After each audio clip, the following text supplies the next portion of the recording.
powered by the law offices of Lerner and Rowe. In a wreck and need a check? Make one call, that's all. 602-977-1900. And now on your ESPN station in Phoenix, ESPN 620, Roc and Manuch with Jimmy B. The Patriots have a first down, and the clock is ticking at 4:38, and they trail 22-7. Shotgun snap, 44 Seattle. He's hit as he drops back. The ball free, picked up by Nwosu. Running down the side, 30, 20, 10, 5, touchdown. It's picked off and a touchdown. Seattle has scored on another turnover, and that will seal it, it seems, right now for the Seahawks in Super Bowl 60.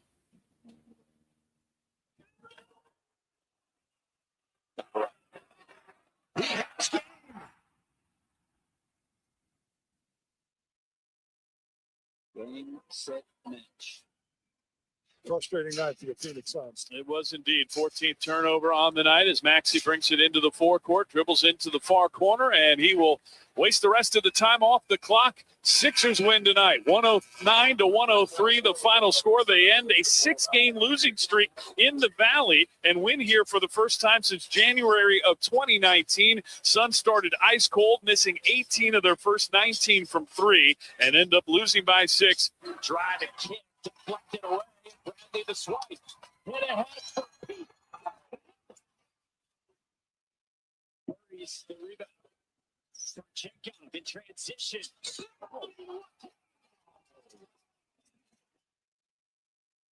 Good afternoon, Arizona. All right, if you're feeling a little sports whiplash today, you're not alone because this weekend gave us everything. Let's start with the Super Bowl. Seattle wins it, of course, 29-13. Most people had Seattle, and they did it in the old school way. Defense, discipline, and a kicker who never missed. Jason Myers hits 5. Field goals, 5. That's not just points, that's control. And the Seahawks defense, well, they swallowed New England for 3 quarters, 6 sacks, turnovers, constant pressure. It wasn't flashy early, but it was dominant. That was one of those games where the score felt decided long before the clock said so. And then halftime hit. And whether you loved it or you hated it, you couldn't ignore it. The halftime show turned into a cultural lightning rod, and we'll get into that today because it felt less like a concert and more like a conversation.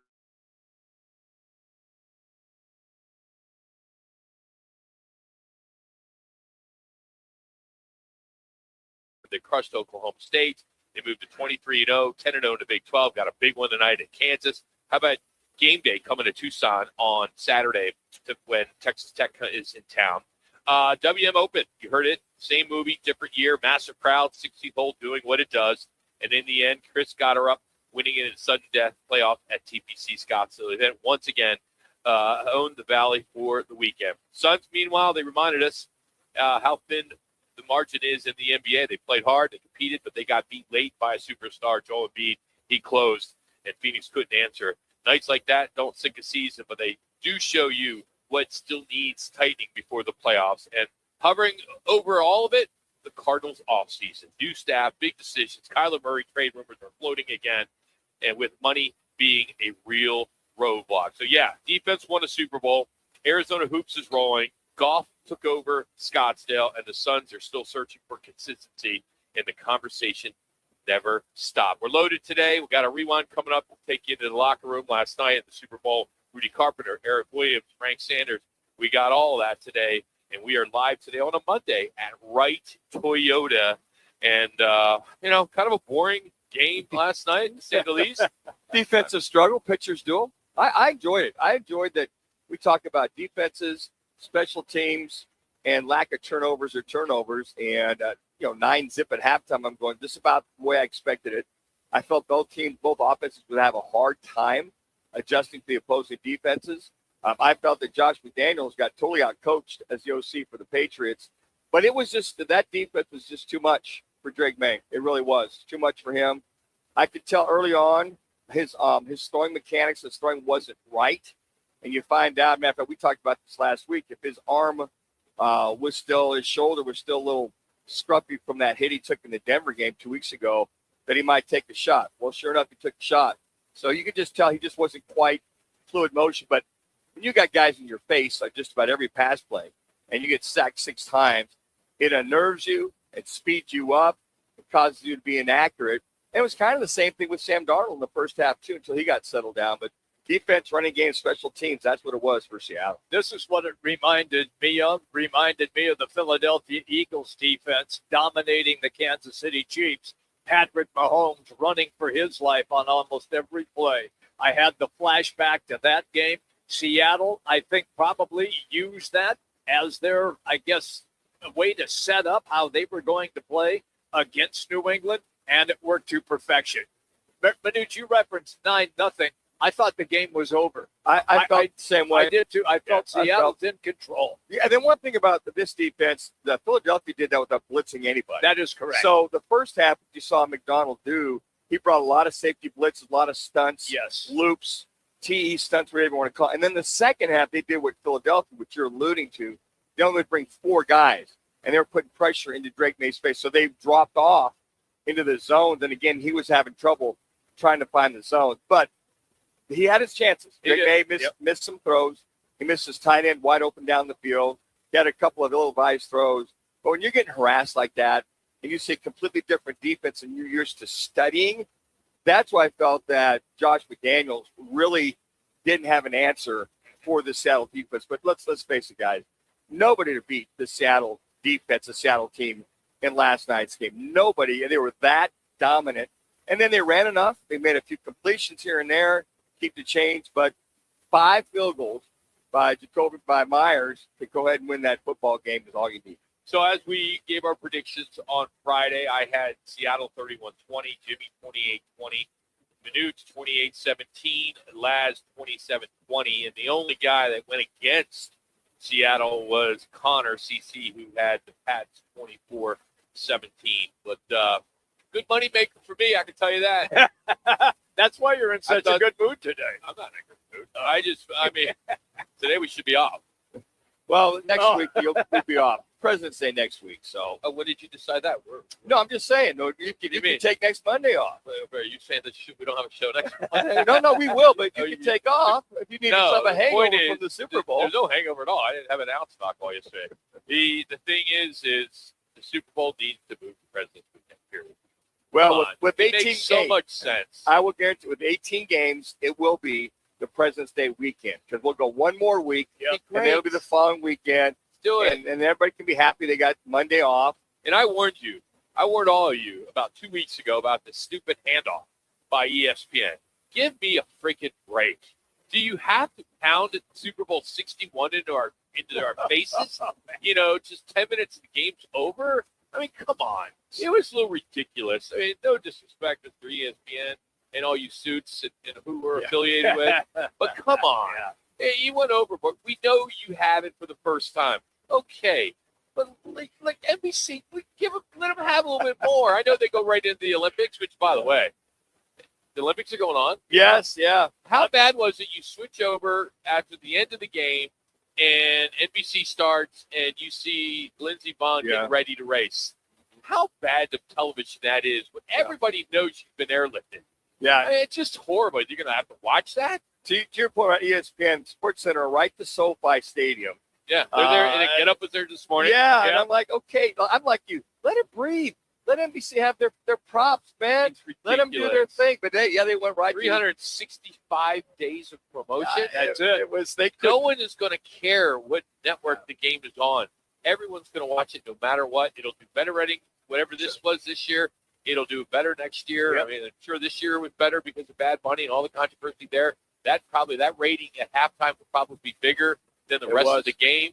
Those numbers aren't out until tomorrow officially. Whatever numbers you're hearing now are not official from NBC and Nielsen, but there are a lot of projections that say that it did break records already, and no surprise. I mean, why not? I mean, it was all that controversy. How can it not? Everybody likes to watch a train wreck. The build up was train every wreck. Oh, you got to. All right, you want to start now? No, I'll start now. Yeah. You thought that was a good halftime. I thought it was a good halftime. I enjoyed it for the culture, for what it was. Just because I knew I could understand bits and pieces. It was about love conquers hate. It was about let's make America great against football. I mean, the whole story was. It was great. It would have been nice to see that. A little subtitles. Help us. who can't speak Spanish. You know, I would have liked to got that message. Well, here's the thing. Because it looked cool. It It looked was like a cool. good celebration, but I don't know what they're saying. Yeah. I don't know what the hell they were doing. Well, you think of, remember Pitbull came up. He was doing a lot of his stuff in Latin too. People like Pitbull. But it's funny you say that because in Europe, they did a lot of subtitles in Europe with the TV there, which are like millions of people watching there. No, I could agree with that. But see, I understand enough Spanish or enough to be Right. dangerous. But I thought you know what how many Latinos and Hispanics are on an NFL roster? What percentage is? maybe 3-4%. Yeah, it's 2.8%. Okay. Okay, So- 2.8%. so what's the so maybe problem? maybe 5% of any NFL player speaks Spanish. Why can't we enjoy somebody else's culture for 13 minutes? Yeah, but why? 13 minutes of your life. That You gonna don't have hurt to you? throw it. You don't have to throw it in my face. Well, they're on the phone. They missed the moment there. Roger They Goodell. missed the moment. Roger Goodell's still one of the top selling artists the last 3 years. Number one. God, you guys. Million. You No, were I'm not. gonna- I'm not. It's not you guys. No, it's you. It's Roger Goodell and everybody. It's like, wow. I mean, first time I see it before, I enjoyed it. I liked his message about helping Puerto Rico, the young man that he handed his Grammy to help raise the kids. I mean, there was a lot of good messages in Great. there. I am all for the message. Yeah. But show me the message. Show me subtitles so I could have seen the message. Well, what you can do is Google messages that Why were the sent. hell? Google messages that was sent. I mean, I don't understand. When most of America doesn't understand the lyrics, Yeah. they don't recognize the message because we don't see it. Instead, it feels like we're talked at in some language that we don't even know. He wasn't talking. Instead of being I think they miss. He was talking They about his missed. Puerto Rico and then how they can help and what It's they supposed can to be a love. celebration of football. Yeah, he came out that football and said, "Make Great. America great." Great. I mean, I thought his message was, yeah, you might have charm, but I thought it was entertaining. The dancing, the music. I mean, yeah, I mean, I understand. I have the lyrics. nothing to do with. I have no problem with Bad Bunny in general. Him being the number one whatever in the world. Hard to I would have just liked to know what he was singing. I get it. And then That's somebody fair. got married. Was that real? Yeah, it was real. Okay, how would you know that? Because- How would you know that? well, Okay, you would. I mean, and then Lady Gaga. At least I didn't know her song, but Yeah. at least she came out. Yeah. And then Hey, you had Ricky Martin. Ricky I like Martin. that. Would have been cool if he Hey, sang one of his I famous songs. was waiting for him to go. That would have been great. Yeah.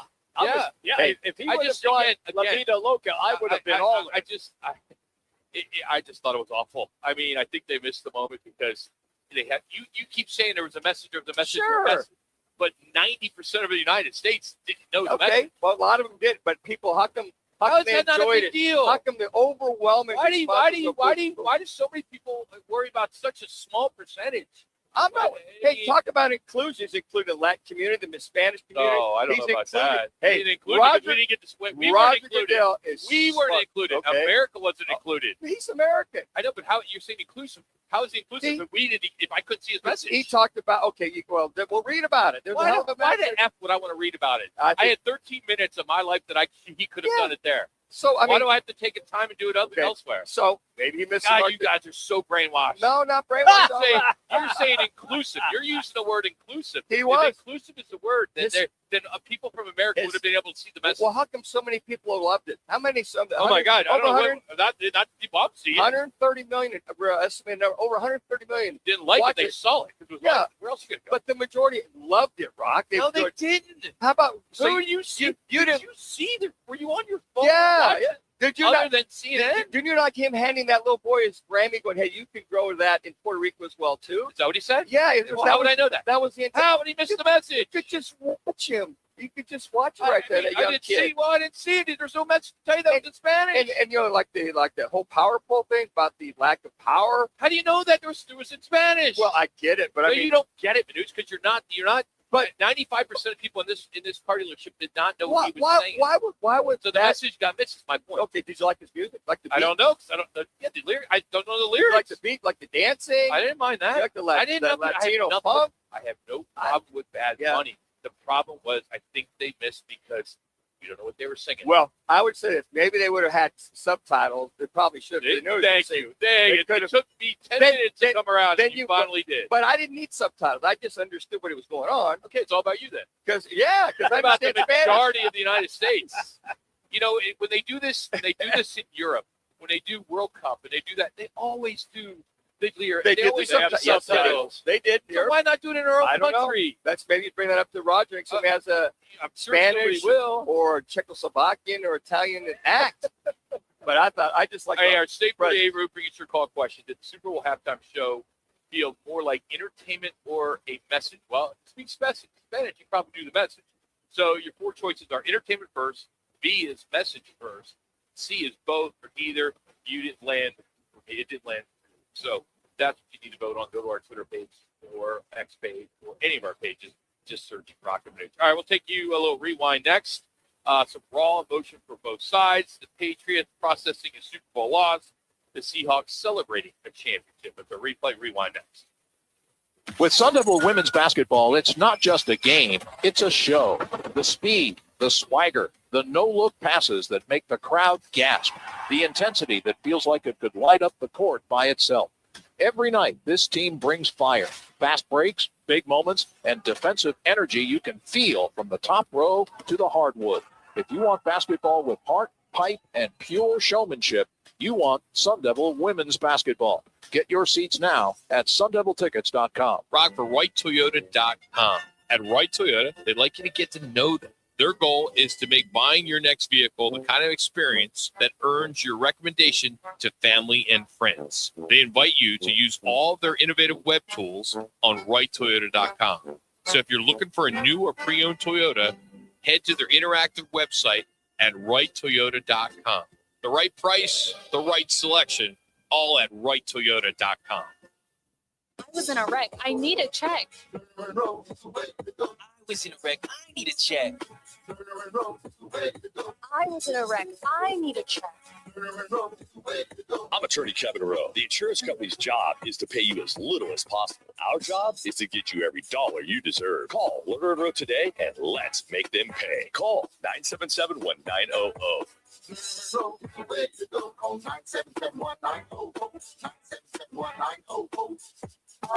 Looking for the perfect place to eat, drink, watch the game, and keep the night going?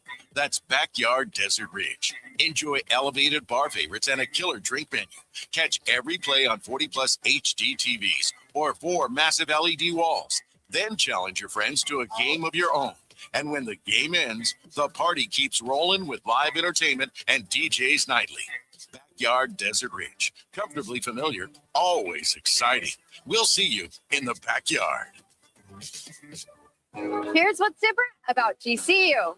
It's one of the country's biggest universities with over 360 programs shaped by industry leaders. GCU's campus ranks among the top in the nation. Most of all, GCU cares about affordability. The average federal and private loan debt for GCU undergrads is lower than the average for private nonprofit four-year universities. Find your purpose at GCU. Visit gcu.edu. Nobody does happy hour like Twin Peaks. Nobody. Whatever you're craving, we got it. Tequila cocktails, premium bourbon pours, and top shelf spirits served over ice balls that hit just right. Local craft beers and handcrafted whiskey cocktails, yep, all here. And with 5 Valley locations. And don't forget the teeth-chattering 29-degree drafts we're famous for. Pair it all with scratch kitchen bites that actually satisfy. From shareables to hearty favorites. When it comes to happy hour, Twin Peaks doesn't play. Twin Peaks eats, drinks, scenic views.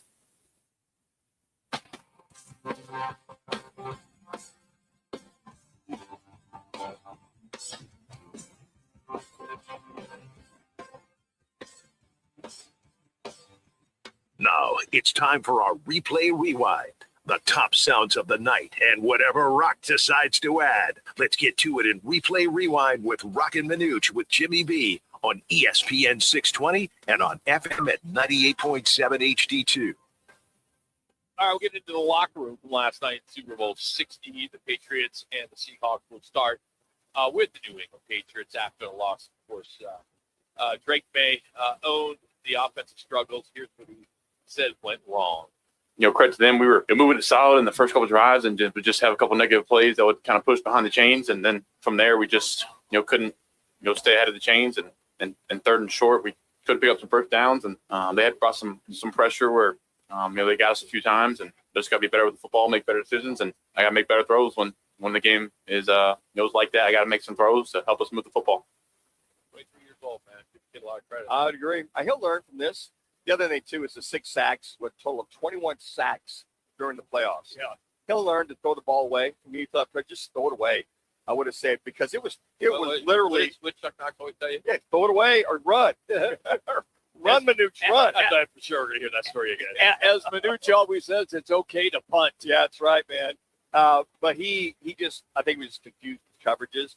And give the secondary a lot of credit for Seattle on top. You talk about the front 7, but give the secondary for covering on 3rd and 2, 3rd and 3, get some key stops early in the game to prevent the Patriots from moving Can I on. just say, since I referenced the punt, Dixon, the Seattle Seahawks kicker, pinned the Patriots back by their own goal line like 4 or 5 times. Best in the business. He is. That's why he gets paid big dollars. All right, despite the loss, Christian Gonzalez talked about the pride, the growth, and the belief inside that locker room. Yeah, so proud.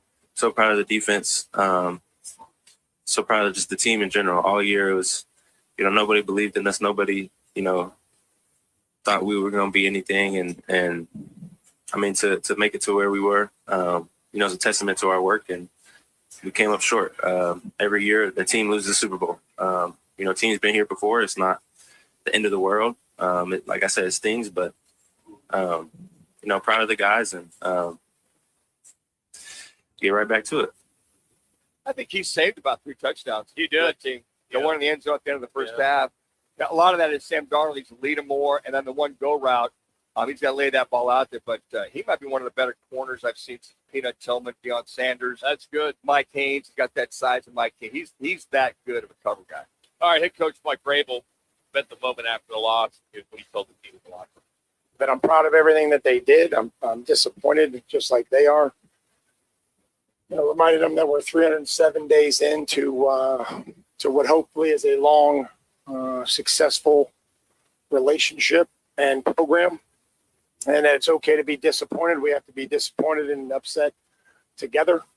And like I always do, I tell them I'm appreciative of them. I'm thankful. I'm grateful that I get to coach them. Part of our identity is not being a front runner. And so, again, just like every year, somebody's going to lose this game, and we have to remember what it feels like and make sure that it's not repeated. I felt that New England's defense, particularly in the first half, was very good, holding the Seahawks to just 3 field goals and not letting Seattle get into the end zone. And then you could tell in the second half that they were starting to wear down. Well, I just felt that was the case. I think that the you looked at Kubiak adjustments to the adjustments were good. He did. Josh McDaniels never adjusted to this defense of Seattle on the other side. All right, we're doing a replay rewind, which is brought to you by Lerner & Rowe. Let's get to Seattle. Here's Sam Darnold reflecting on his first season with the Hawks and just how much fun this ride was. It's just fun, man. To play football with these guys, in that locker room, these coaches, truly love coming to work every day. And I think that's a credit to this guy too. Just the messaging that he showed, and it's just a special place to play football and to come to work every day. I don't really know if I can. I think that's about as simple as I can make it right there. He's pretty measured. He seemed pretty calm. He was. Because he's been through a lot in 8 years. Yeah. So he doesn't get too high, doesn't get too low. I think he's just kind of learned how to manage the emotion. Let me ask you this, quarterback boy. Is this the best resurrection in your memory bank that you can remember, a guy going from being down so far and then winning the Super Bowl? I'm going to give a guy named Jim Plunkett that was exactly who I was going to say. I literally was thinking Jim Plunkett. Yes. They almost ran him out of the league. Just against my Eagles. He went from New England to doing pretty good, to them shuffling him off to San Francisco. He did good there, and then they shuffled him off to the Raiders, and that's the Super Bowl. He sat 2 years behind Dan Pastorini. Yeah, he did. Before he finally, when Pastorini got hurt, took him to the Super Bowl. Yeah, took him to 2 Super Bowls. All right, Mike McDonald, a lot of talk about him, but here's what he had to say, his high praise for his quarterback, Sam Darnold. And look, this guy, all he does is just play great football. He's a great teammate every day, same guy every day, steadfast in his approach. By the way, he's a great football player, and the team loves him, and he's earned it. He's earned it every day, and I can't be more happy for someone than Sam Darnold being a world champion. He's absolutely earned this. Why did you think when he was dropped back to throw that you held your breath on his throws? Because he tried to sneak a couple in there, but he put the ball where it had to be. But I got to commend him. If anybody still feels that the ghost comic's relevant, you can now wipe that from your mind because the ghosts have been settled and retired. I'm with you. Think about this. He did not commit a turnover in the entire playoffs. Well, none of them did. No turnovers, no fumbles. No interceptions, no fumbles. Incredible. That's what it takes to win. Yep. All right, let's continue.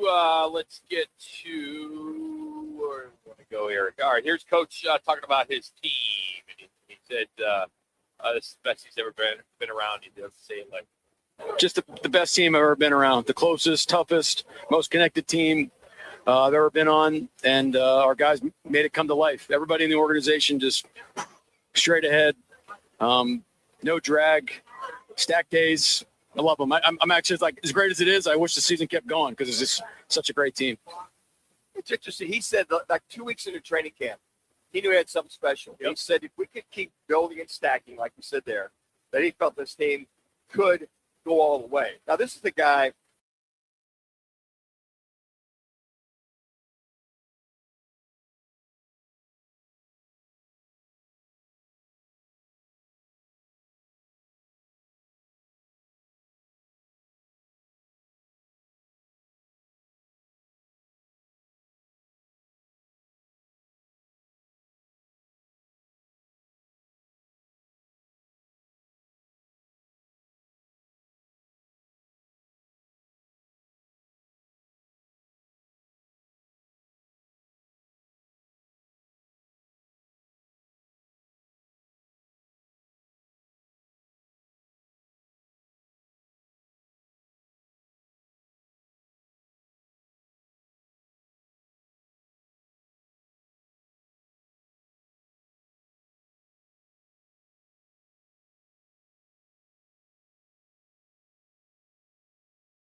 Delivered to us this afternoon. So he said? I got parts of that, yeah.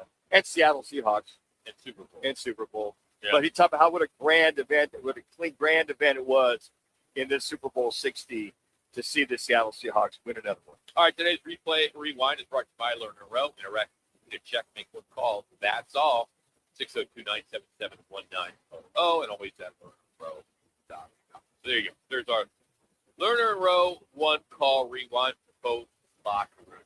You had a lot of sound, but man, it's just like you've seen it. You've heard it all day today. You heard it all night. Probably watched Sports Center a few times last night. A few. Yeah, it's a replay. NFL Network. At 4:30, watching it again. Yep. I'm like, all right, come on. He shifted to a new one. It was on a midnight too again. All right, was this one of the greatest defensive performances of all time by the Seahawks? Can they run it back? We'll talk to Rudy Carpenter next, get his thoughts on Sam Darnold as well. But it's time for your local ESPN Radio 620 Sports Center update with Connor Collins.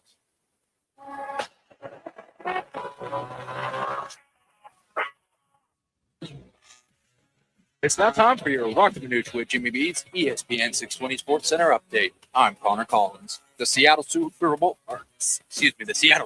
are Super Bowl champions after defeating the New England Patriots 29-13. As running back Kenneth Walker III was named MVP following the dominant performance.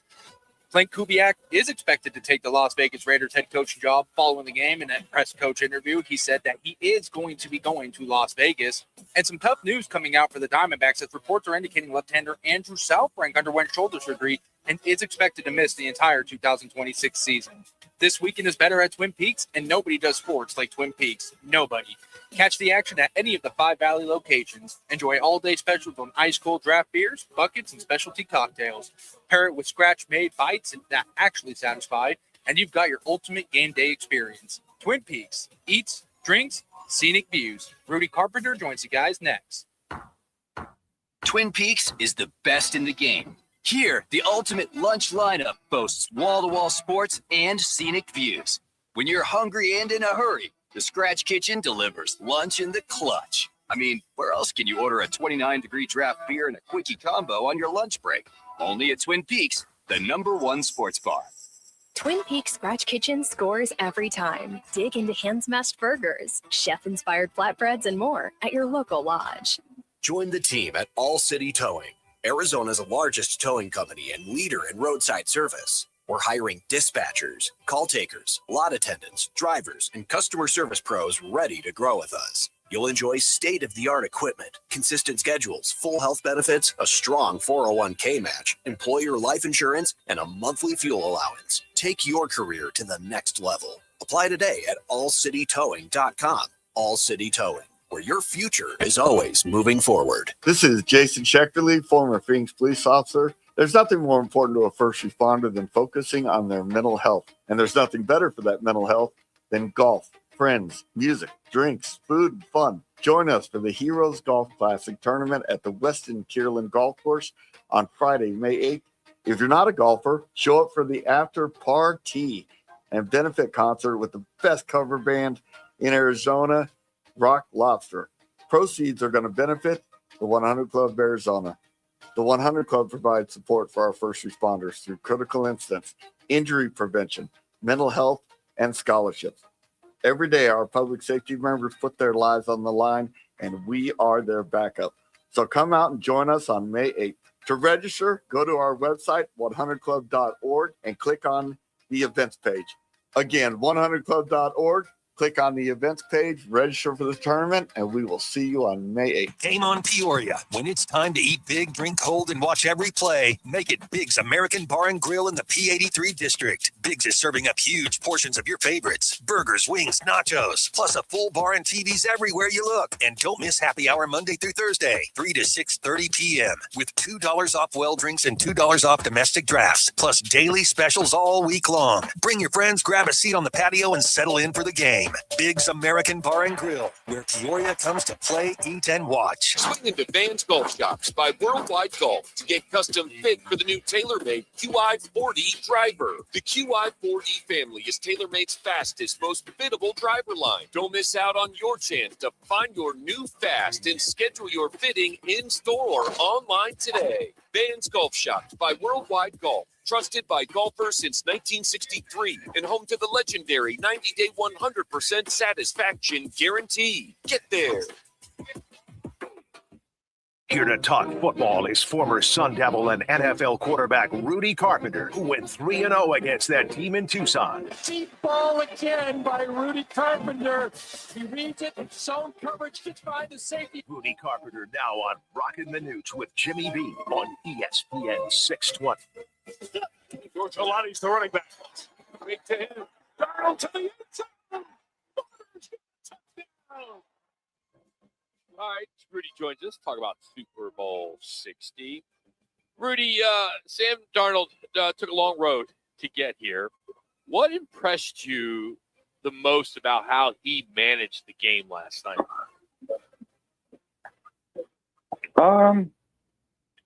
I think ultimately just his poise, and I think also trusting in where the game was going. I think that, Sam, I think to a certain extent realized early on that the Patriots were going to have a hard time scoring against his defense. And so I think from the moment that he realized that through the rest of the game, he just managed it and put the ball in play where he could, had no problem handing the ball off. Basically, it looked like he said to himself, just don't lose the game by giving them easy chances to score. Is this like a blueprint of how quarterbacks with like checkered starts like him can still win a championship? I don't know if it's a blueprint for quarterbacks. I think it's more of a blueprint for general managers and owners and organizations. Okay. A lot of these teams and these organizations, they give up on quarterbacks so quickly, and everybody is so quick to label a player a bust. But at the end of the day, it's like you can look at yourself in the mirror as an owner or a GM or an organization and say, you ever seen those jerseys that guys wear of the Browns where they have like all 20 names on the back of a jersey or 30 names of all the quarterbacks they drafted? I mean, at some point in time, if you're the organization, you have to say, are all of these guys busts and not good players? Or are these a lot of good players that came into an organization that absolutely gave these guys no chance to be successful? I personally think the latter is what happens to most of these guys. Yeah, Rudy, it's interesting. This is the 4th Super Bowl Seattle's been to. They've won 2.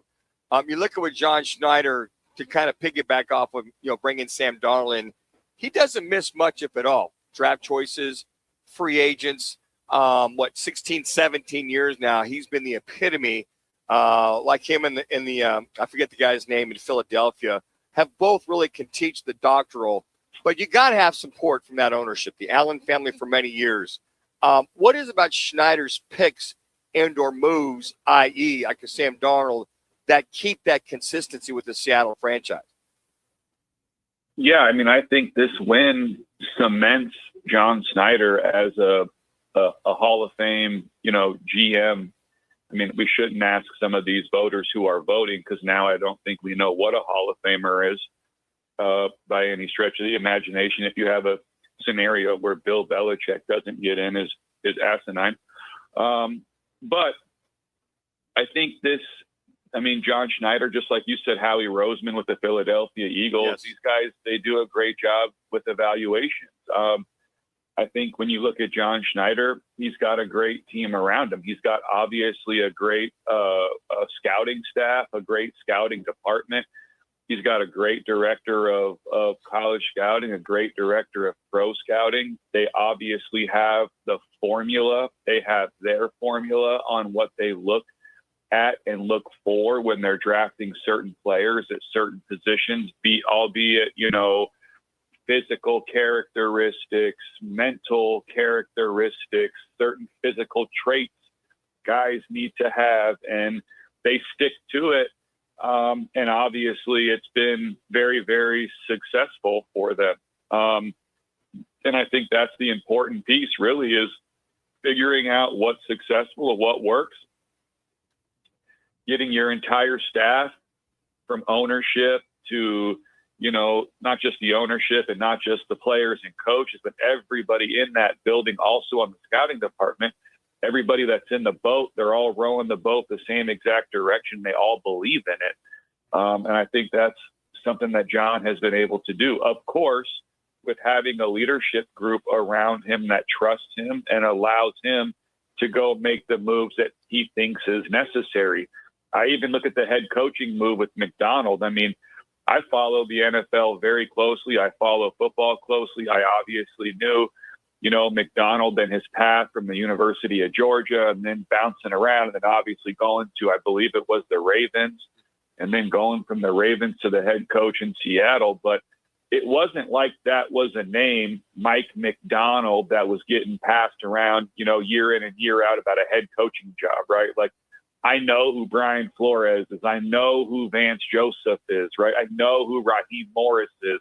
I know who some of these names are, these names that have, been around and, been brought up for head coaching gigs. But Mike McDonald, to me, a little bit kind of came out of nowhere and then had a lot of success, after the rough start in Seattle.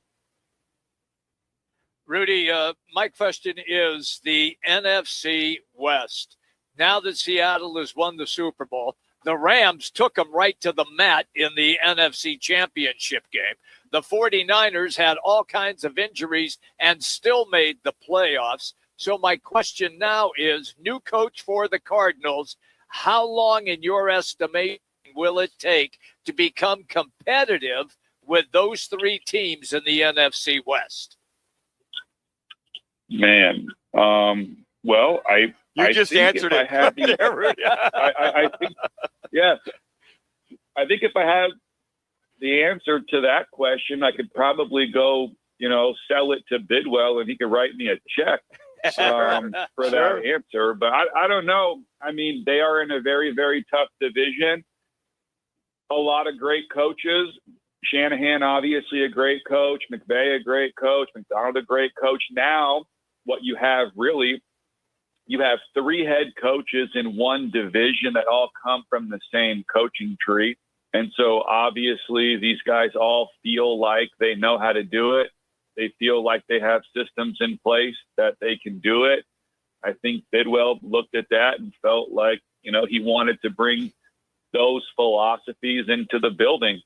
They have some good pieces with McBride, with Michael Wilson, with obviously Marvin Harrison Jr. and Budda Baker and David Collins and some different guys. They have some pieces.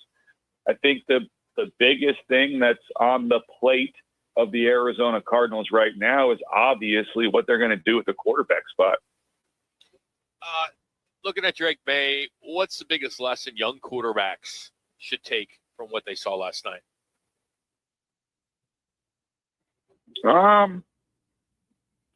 I mean, in particular to Drake May, he had a great season. I think this is a lot for him to build on. You hear, Coach Johnson with the Bears and Caleb Williams this year saying this is disappointing and there's nothing to build on here. We're going to go back to square one. And I get all of that. I understand from Coach Johnson the tone he's trying to set going into the offseason, and essentially I think trying to get Caleb Wilson and the rest of the team to believe that, they got to be just super hungry and they have to go turn over every leaf to get this thing figured out, which is true. But I think when you're Drake May coming off of a not so great rookie year, I think 4 wins or whatever, a lot of dysfunction, and then bringing in a new head coach and going to the Super Bowl in year 2, I think for Drake, this is a lot that he can build on. There's a lot from this season that he can take. And I think he now has the blueprint as to what it takes, not only to be good in the regular season, to be good in the playoffs and play in bad weather and all of that stuff. And then also to get to the Super Bowl and have the understanding of what the Super Bowl week is like and the preparation for it, et cetera. And so for him, he's kind of like a young John Elway, in my viewpoint, who came into the league and now he's had some success pretty early. And, he's on Super Bowl 1. I don't think he wants to do what John did and lose whatever they lost, 2 or 3 or something, before he won one. But at least he now knows that he can play, and not only can he play, but he can play at an MVP caliber in the NFL. He can do it. He knows that now, and he should take that with him into the offseason. Good stuff. Rudy, as always, buddy, thanks for the time, man. Appreciate your time. We'll talk to you soon. Thank you. See you guys. That's Rudy Carpenter. You can follow him on X at RudyGCarp12, comparing Drake May to John Elway. Yeah, there's a lot. Similarities, especially if you've seen the Denver Bronco John Elway show. Yeah. The documentary. That's I very, see very glimpses of it. similar on how John's career started, how quick it started, and the success he had, but then kind of failed after. Those first couple of years under Dan Reeves for Elway, not only did he butt heads with his head coach, that offense was very sophisticated. So learning that and then going to those Super Bowls at a young age, very similar to have those Redskin teams come after him, those other teams, San Francisco come after him. So I think those are some of the things that he will learn from, and that defense, he'll put that away in his mind, the kind of things that they threw at him in that game yesterday. All right, quarterback chaos is coming. Dolphins, Cardinals, Kirk Cousins linked to a surprising reunion. How about Derek Carr's market is starting to take shape? And then one of the biggest brands in FCS football is officially moving up, getting into all of that as we continue from Wright Toyota. This is Roc and Manuch with Jimmy B on ESPN Radio Phoenix. We're on FM at 98.7 HD2 and always on the Arizona Sports app. Let me remind you, Thursdays are where the weekend starts at Twin Peaks Restaurant. Grab an ice-cold Bud Light or a refreshing Michelob Ultra and catch wall-to-wall sports on massive TVs everywhere you look. Big games, cold beer, made from scratch food. Start your weekend early with Bud Light and Michelob Ultra. Thursdays at Twin Peaks. Eats, drinks, and scenic views. I was in a wreck. I need a check. I was in a wreck. I need a check. I was in a wreck. I need a check. I'm attorney Kevin Rowe. Being in an auto accident is traumatic. You need to call the best law firm that has the experience to get you the best results. Call 977-1900. That's 977-1900.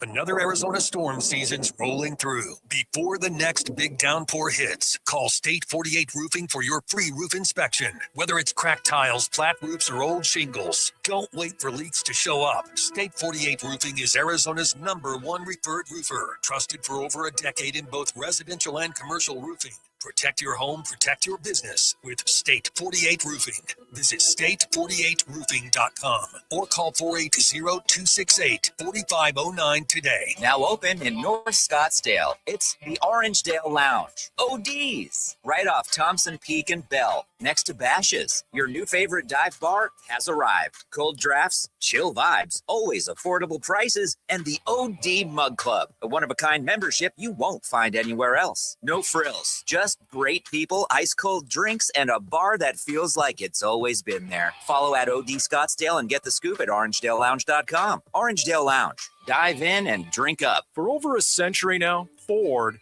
has been part of America. In my family, it's been generations. Paul Calvisier, my grandfather worked for Ford Motor. My first car, a classic Mustang, still have it. But going to our Desert Ford dealers today means getting more than a vehicle. We're talking a full suite of benefits like complimentary Ford mobile service or try Ford pickup and delivery. Yes, to and from your door, and it's easy scheduling in the Ford Pass app. Tough would be built Ford tough. More than a slogan, it's an identity of the F-Series trucks. And the all-new 2026 F-150 is the best yet. With a completely redesigned interior and exterior adventure. How about the Ford Bronco Sport? It says, let's get it with 5 available trims so you can forge your own path. We recently bought a new Explorer at our Desert Ford dealers. Love the flexible seating up to 7. All the cargo room, the advanced tech. Bottom line, Ford is the future at our Desert Ford dealers. Just click buyfordnow.com.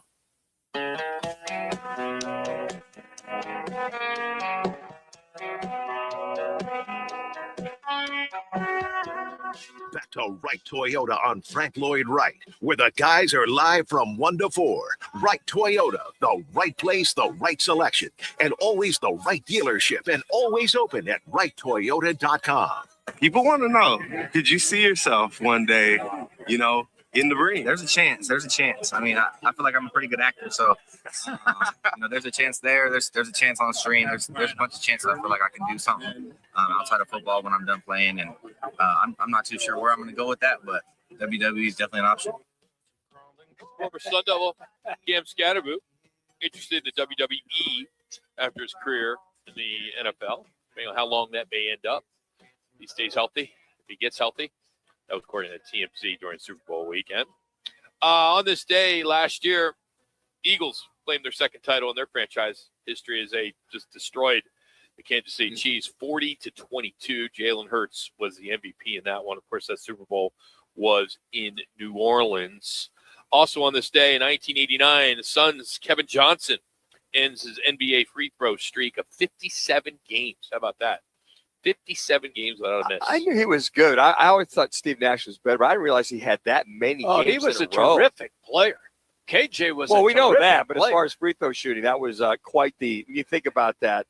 That made 50 – how many games in a row? 57. Yeah. That's amazing now. I mean, those are some of these how important free throws are. They struggled the other night against 76 as far as making a free throw. Well, and then you missed 18 straight. Oh, my gosh. Freaking three-pointers. Don't be afraid to drive to the rack. 1 of 18. Yeah, that was amazing. It's just I can make. I mean, come on.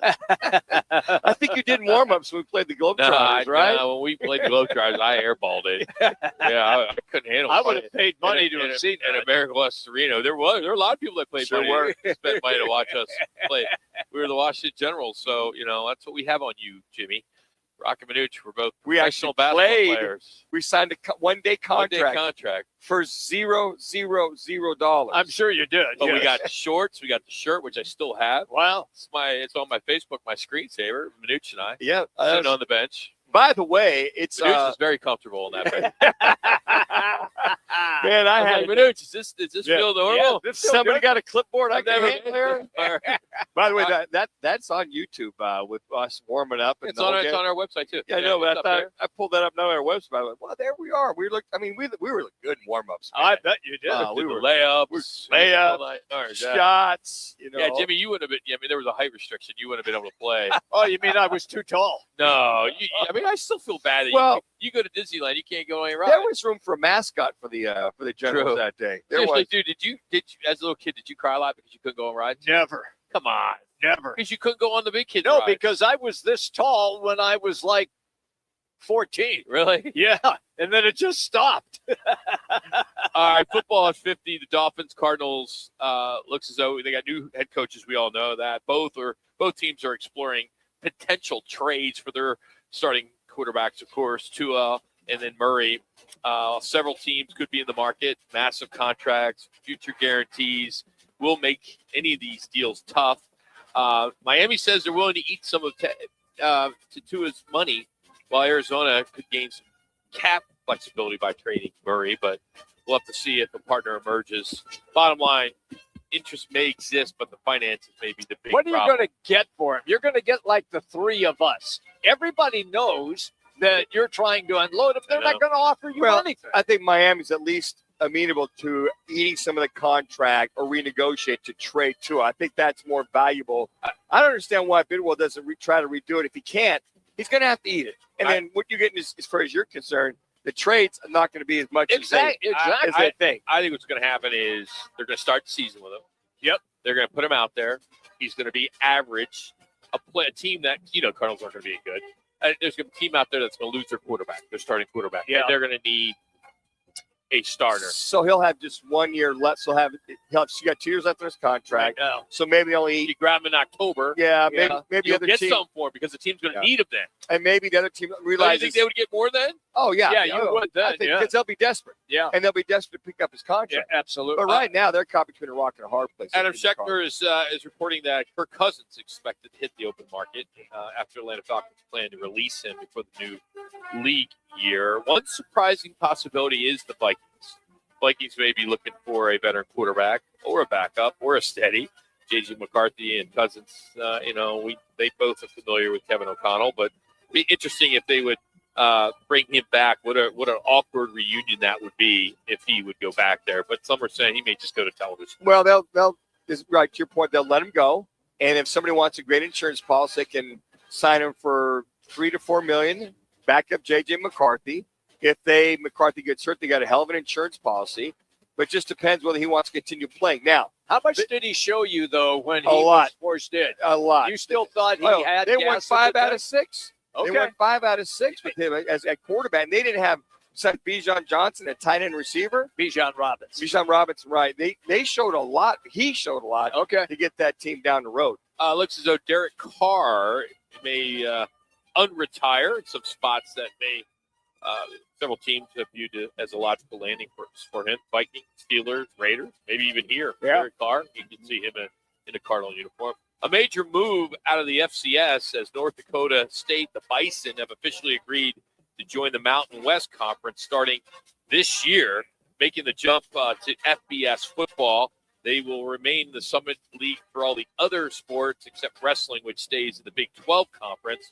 So this move, man, it's a big price tag. $5 million NCAA transition fee for the FBS membership, $12.5 million fee to the Mountain West. School officials say that roughly $17.5 million total will be privately funded. So from a roster standpoint, North Dakota State can now offer up to 5 football scholarships under these new rules. So they get to go beyond the 85, which is the FBS limit.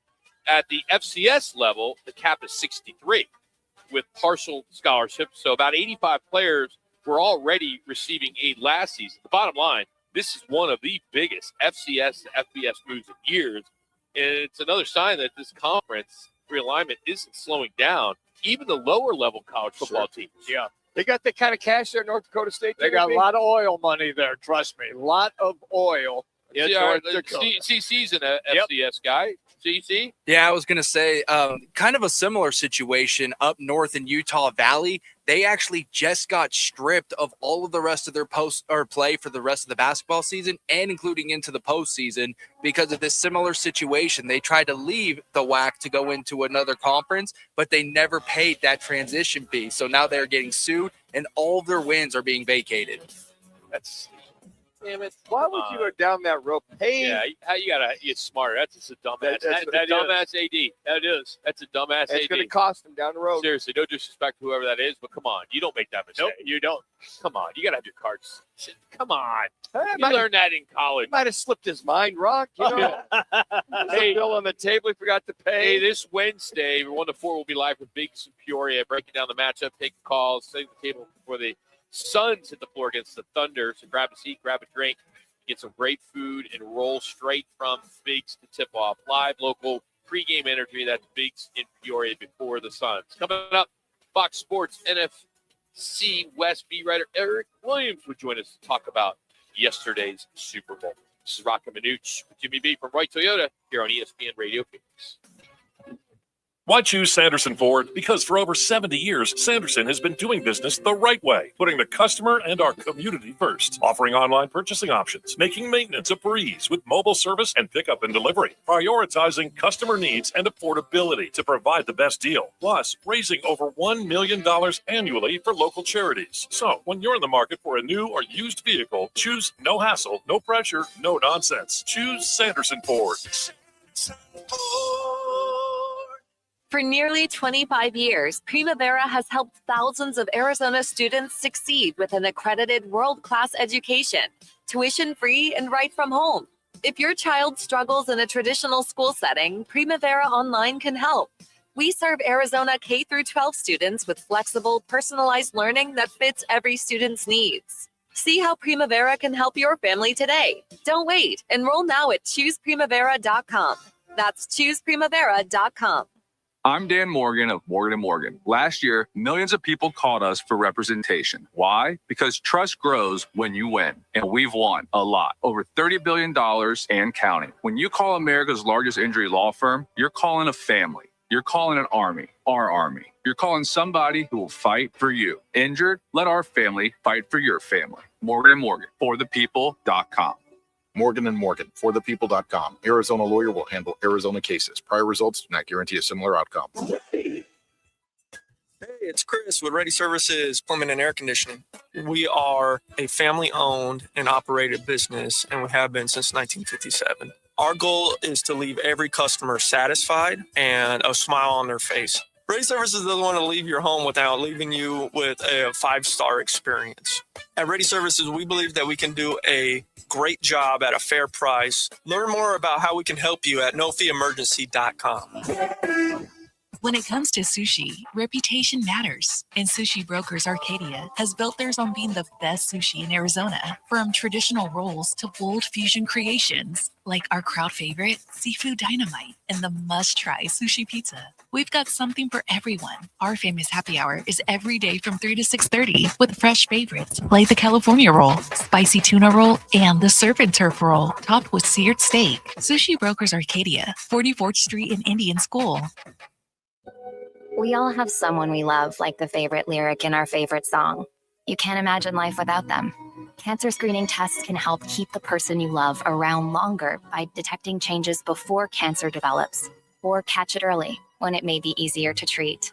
And many tests are available for free or are covered by insurance. It's time to sound like a broken record. Tell all your friends and family, I love you. Get screened. Visit cancer.org/getscreened to learn more.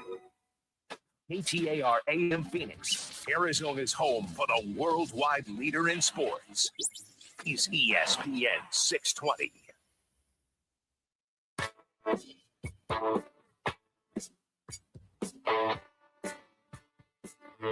Back to Wright Toyota on Frank Lloyd Wright, where the guys are live from 1 to 4. Wright Toyota, the right place, the right selection, and always the right dealership, and always open at wrighttoyota.com. The Patriots have a first down, and the clock is ticking at 4:38, and they trail 22-7. Shotgun snap, 44 Seattle. He's hit as he drops back. The ball free, picked up by Noosu. Running down the side, 30, 20, 10, 5, touchdown! It's picked off and a touchdown. Seattle has scored on another turnover. And that will seal it seems, right now for the Seahawks in Super Bowl 60. That's Kevin Harlan, who did the broadcast on Western One Radio with Kurt Warner yesterday, of course, as the Seahawks win the Super Bowl. Eric Williams, NFC West beat writer for FoxSports.com, and he is still in San Francisco in the Bay Area, and he joins us now. Nice enough to join us before and after the Super Bowl. Eric, you've been doing a lot of these, and for us here in Phoenix, we've been a host city multiple times, and you've been here as well. How was it getting in and out and everything around the whole Bay Area and Santa Clara? In fact, the stadium was outside of San Francisco. Yeah, it's been kind of a logistical nightmare. It took us 2.5 hours to ride the bus from San Francisco to Santa Clara. The bus driver really didn't know where he was supposed to go. He drove us straight into traffic. And so no police escort for the media? No police escort? Yeah, Come on. no police escort. I mean, we do that here. I mean, seriously. I mean, I'm not joking about that. I mean, typically that you get a police escort for that kind of stuff. But wow, you had a clueless bus driver, 2.5 hours. How many miles is that? Like 25? No. Yeah, maybe 35. I mean, it's not that far. You'll find this funny. There was a police escort for the players, and they passed us up. And went into, cleared all the traffic for them while we continued to wait to get to the stadium. So, that wasn't great. Afterwards, there was some confusion in terms of signage of where we were supposed to go for, the post-game pressers and whether or not you could go in the locker room. And a lot of the people that we were talking to didn't really seem to know, which way to point us. But those are issues that you deal with all the time as reporters, and you just kind of work your way around it. But Eric, what it is. it's just they've had a Super Bowl there before. I mean, NFL Right. properties and NFL media, and they shouldn't. And the host committee, that should not have happened. I mean, you seem like a pretty tame guy, well mannered, but I'm sure there were some other media guys and gals that were probably frustrated as what. Yeah, there were some prickly personalities that were not mellow. They're podcasters. Yeah, right. There's the people asking to get off the bus before we got there, and they just walked the rest of the way. So a couple of people did that. And I get it. So, part of the deal. Overall experience from 1 to 10, 10 being the best. Where would you rate it? I still think it was like a 6 or 7. People were into the game itself. A lot of Seahawks fans came down. You're, being in San Francisco, there's a lot of energy just being around the convention center and the fan experience. And so I think that was good. Once you're in San Francisco, it's easy to kind of get around, walk around. I like that part of it. I just think logistically having it in 2 different cities makes it tough because we have to ride that shuttle every day if you want to go talk to players over to San Jose. What was the buzz up there in the press box? Was it Seattle's defense? Was it just a good defensive story? Yeah. What was kind of the chatter as the game went along? I think people nationally were surprised at how good Seattle's defense was, which was surprising to me because if you had watched them at all this season, you kind of knew like this was going to be a mismatch. Like, I was struggling to trying to figure out how New England was going to block them. And obviously they didn't really have a great plan because it seems like Seattle was able to get to Drake whenever they wanted to. But to hear people kind of nationally talk about, oh, this defense is really good. And you're like, yeah, these guys are probably the top defense in the league. And then going in the locker room afterwards, that was kind of the same feeling from Seattle players. Like they just didn't feel like they were getting the respect that maybe they felt like they deserved. And I get it because there's no real type A personalities to kind of carry the message for that team. Unlike the previous iteration, the Legion of Boom, where you had, Richard Sherman or Cam Chancellor, Earl Thomas, you had some bigger personalities with that group, Bobby Wagner. I just don't feel like you really have that with this group, the dark side. And then how much of a feeling was it that Sam Darnold did not hurt Seattle? He just managed the game very well, really didn't force the issue. Yeah, I mean, I think you could sense that really from the start of the game, because New England was having such a tough time moving the football. And then, Seattle was really just kind of settling for field goals. And you almost felt like they probably could win this game 6-0 or 9-0, and not really have to do much more offensively. And I think Sam recognized that from the start. I don't think he tried to force the issue in terms of the passing game. And then along with that, with the way that Walker was running the football, he just didn't have to do a whole lot. They kind of opened it up a little bit in the second half. The defense created some turnovers, and then, the route was on really, from third to the fourth quarter. Eric Williams is our guest on the Wright Toyota guest line. Quickly, I have a question, but back to your point about writers and broadcasters not understanding how good Seattle's defense was. That's because they're on the East Coast and they never pay any attention to the West Coast, Eric. You know that as well as I do. They just have no clue. At any rate, my question to you about the game is this. Manuch has gone on saying on the show today, saying that Josh McDaniel got totally out-coached as the offensive coordinator. He had no answers, and even after halftime, he struggled then as well. In your estimation, was that a topic of conversation as also in the press box? Yeah, it definitely was a topic of conversation. I mean, going into it, Josh McDaniels had the most experience of any coach. Going to this game, he coached in 10 Super Bowls, had won 3 Super Bowls as an offensive coordinator. So the fact that offensively they didn't really seem to, like you said, have any answers for, the simulated pressures that Seattle was bringing, which really wasn't anything new. They had done stuff before, just kind of dusted it off and used Witherspoon more as a blitzer. The fact that they weren't able to have any answers to it, I think, not only speaks to McDaniels and kind of their offensive game plan, but maybe May as well, and maybe not trusting him to do more, within that team to help out, their offense and to create more explosive plays. I think they were leaning on the fact that they were hoping that Darnold was going to turn the ball over. And so they're trying to make as little as mistakes as possible. And then hopefully Darnold was going to gift them, a turnover and play from a defensive mindset. But obviously they weren't able to do that. Eric, watching May warm up and throw, he seemed a little more sidearmish. And I know he hurt that shoulder a couple weeks ago. And I went, you know what? He's just not cutting it loose like I know he can. Then to find out last night, he did take the shot.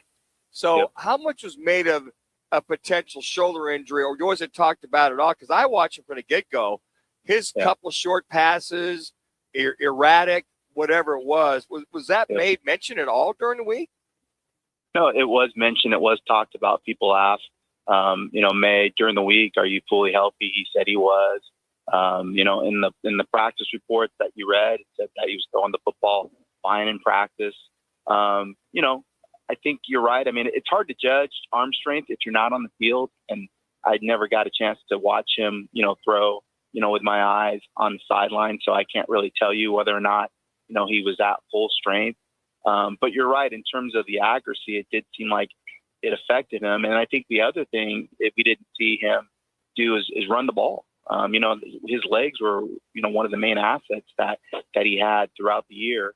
He was one of the top rushers in terms of quarterbacks. And I thought we would see him, turn it loose and have some big gains. I think we saw him once or twice go to scramble, but not nearly enough in terms of helping create explosive plays that New England needed offensively. So, Eric, what's next for you as we put a close to this football season? You gear up for draft and trade talks, and what do you keep an eye on now? I think what's next for me is to get home and to have a Modelo and hang out in the patio for 24 hours. Our kind of guy. Our kind of guy. Outstanding. If you can get home, for crying out loud. But yeah, if I can get home from here. And then after that, obviously gearing up for the combine. Mendoza is going to be the main, talking point there in terms of, obviously he's going to go number one, I think, at this point. But what are teams getting, in terms of arm strength, accuracy? We know where they're getting a really smart quarterback, but what else is he going to bring to the table? And with Kubiak going there, how quickly can they turn things around with the Raiders? So I think, we'll be kind of gearing up for that.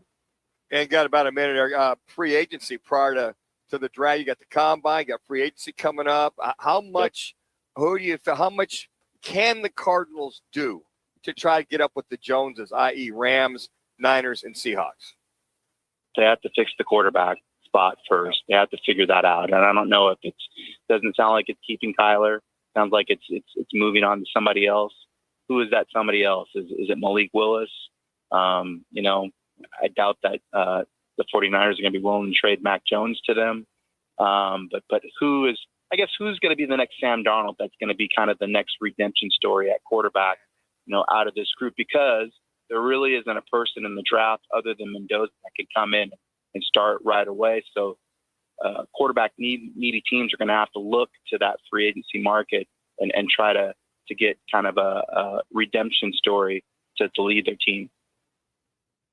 Eric, thank you as always. Safe travels home and enjoy that Modelo. Sounds good. Thanks, guys. Appreciate you. That's Eric Williams joining us. Of course, Fox Sports. You can follow him on X at EW22NFL. That's EW22NFL. Today he is brought to you by Vans Golf Shop. Since 1963, they have been serving golfers with expert service, custom club fitting, and an exclusive 90-day satisfaction guarantee. It's why Vans Golf Shops remains the trusted leader in golf retail across the Southwest. Vans Golf Shops, Arizona. They look forward to serving your golfing needs. All right, Arizona basketball still perfect in rewriting record books. ASU battles but comes up short on the road. GCU nearly steals one in Vegas, and NAU splits the weekend. Full statewide hoops recap is coming up as we hit our backyard Desert Ridge hardwood report. Don't go anywhere. This is Roc and Manuch with Jimmy B on ESPN Radio Phoenix. We're on FM at 98.7 HD2 and always on the Arizona Sports app. Oh, yeah. Looking for the perfect place to eat, drink, watch the game, and keep the night going? That's Backyard Desert Ridge. Enjoy elevated bar favorites and a killer drink menu. Catch every play on 40-plus HD TVs or 4 massive LED walls. Then challenge your friends to a game of your own. And when the game ends, the party keeps rolling with live entertainment and DJs nightly. Backyard Desert Ridge. Comfortably familiar, always exciting. We'll see you in the backyard. I was in a wreck. I need a check. I was in a wreck. I need a check. I was in a wreck. I need a check. I'm attorney Kevin Rowe. Getting rear-ended once is bad enough. Don't let the insurance company hit you again with a lowball offer. Call an experienced attorney who knows how to fight and win. Call Lerner and Rowe today. 977-1900.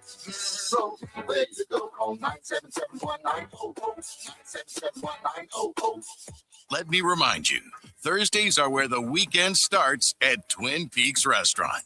Grab an ice-cold Bud Light or a refreshing Michelob Ultra and catch wall-to-wall sports on massive TVs everywhere you look. Big games, cold beer, made from scratch food. Start your weekend early with Bud Light and Michelob Ultra. Thursdays at Twin Peaks. Eats, drinks, and scenic views. You applied to Grand Canyon University because you want somewhere fun and affordable, where hands-on classes and access to industry pros can help you build skills employers need, with the opportunity to graduate in less than 4 years. You want to feel seen, loved, called to more, to know you found your purpose. Make yourself the main character. Begin your story. Find your purpose at GCU. Visit gcu.edu. Twin Peaks is the best in the game. Here, your favorite drafts are poured at a frosty 29 degrees, and rare barrel-aged whiskeys are served just the way you want them. It's bigger game days and bolder fight nights. I mean, where else can you find a scratch kitchen that always comes in clutch every day from lunch to late night? Only at Twin Peaks, the #1 sports bar. Twin Peaks Scratch Kitchen scores every time. Dig into hand-smashed burgers, chef-inspired flatbreads, and more at your local lodge. Babes, what are you doing? What? I'm just mowing the lawn. No, it's blazing hot and dry out here. Don't you remember? Smokey Bear says. Avoid using power equipment when it's windy or dry. Where'd you learn this? Oh, it's on SmokeyBear.com with many other wildfire prevention tips. Right. Thanks, honey bear. Because remember, only you can prevent wildfires. Brought to you by the USDA Forest Service, your state forester, and the Ad Council.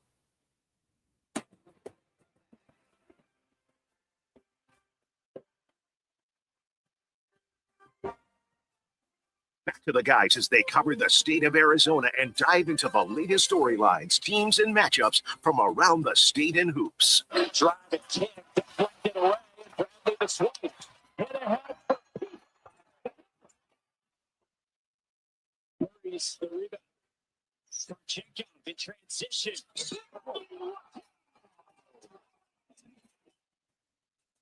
Every Monday we check in on Arizona hoops across the state, who's rolling, who's rising, who's about to be tested, from statement wins to rough, tough losses. This weekend told us a lot about where the state's programs are headed as conference play has been lighting up. And the Hardwood Report is always brought to you by Backyards Desert Ridge. We start with Arizona, the #1 team in the country. They extend their perfect season, break a record, Big 12 record.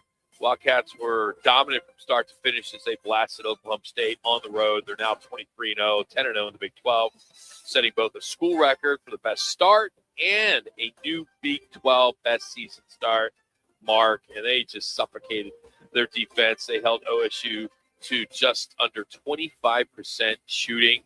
And, of course, what they do, it seems like every night, they control the boards and the paint all night. But this is the night. Allen Fieldhouse tonight, 7 o'clock, right after Purdue, Nebraska. So if you're a college basketball fan, you got some good basketball tonight.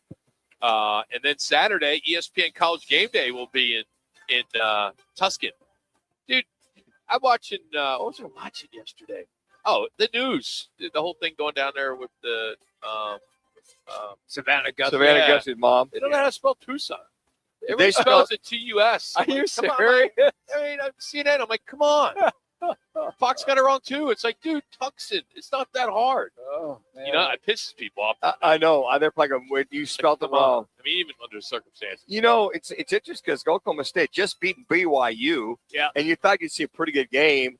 And you're like, heads up, U of A. Don't be a trap game. You got this big game on Monday against KU in Lawrence. They're waiting.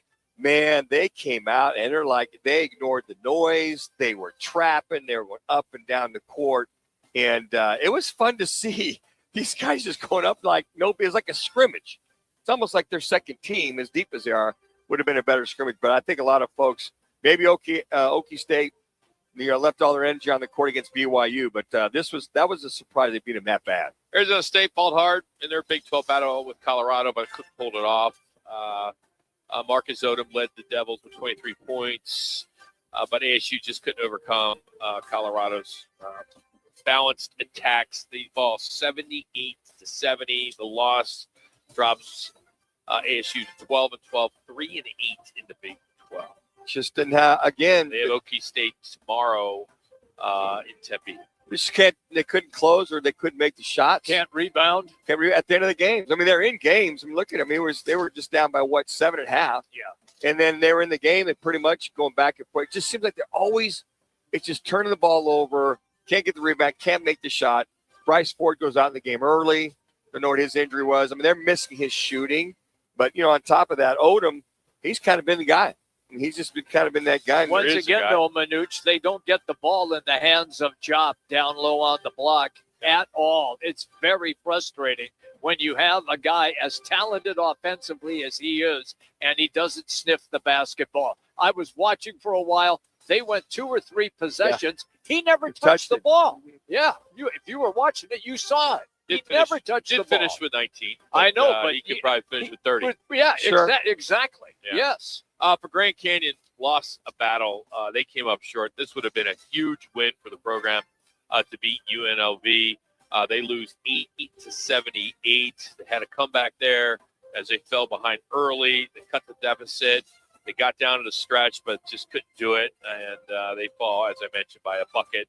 This was a tough one. It was tight as both teams kept trading blows back and forth, back and forth.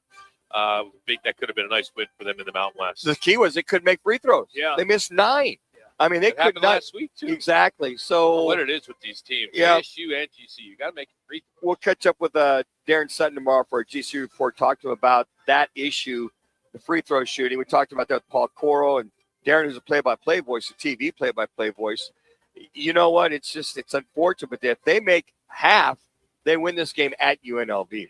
So they got New Mexico Wednesday back at Global Credit Arena, Union Arena, and then it's an 8 o'clock start. And then Saturday, Valentine's Day, San Jose State. So that's what they got going on. For the Lumberjacks up in Tucson, they split. They beat Idaho State 79-73 on Thursday, and then on Saturday they fell to Weber State 72-53. So mixed results over the weekend. They'll host Portland State, who just beat Gonzaga a week ago. And then Portland. Yeah. And then Sac State this weekend. So basically, you got Arizona remains undefeated, nationally elite, thumping opponents, rewriting record books. ASU competed hard, but falls in a close one in the Big 12.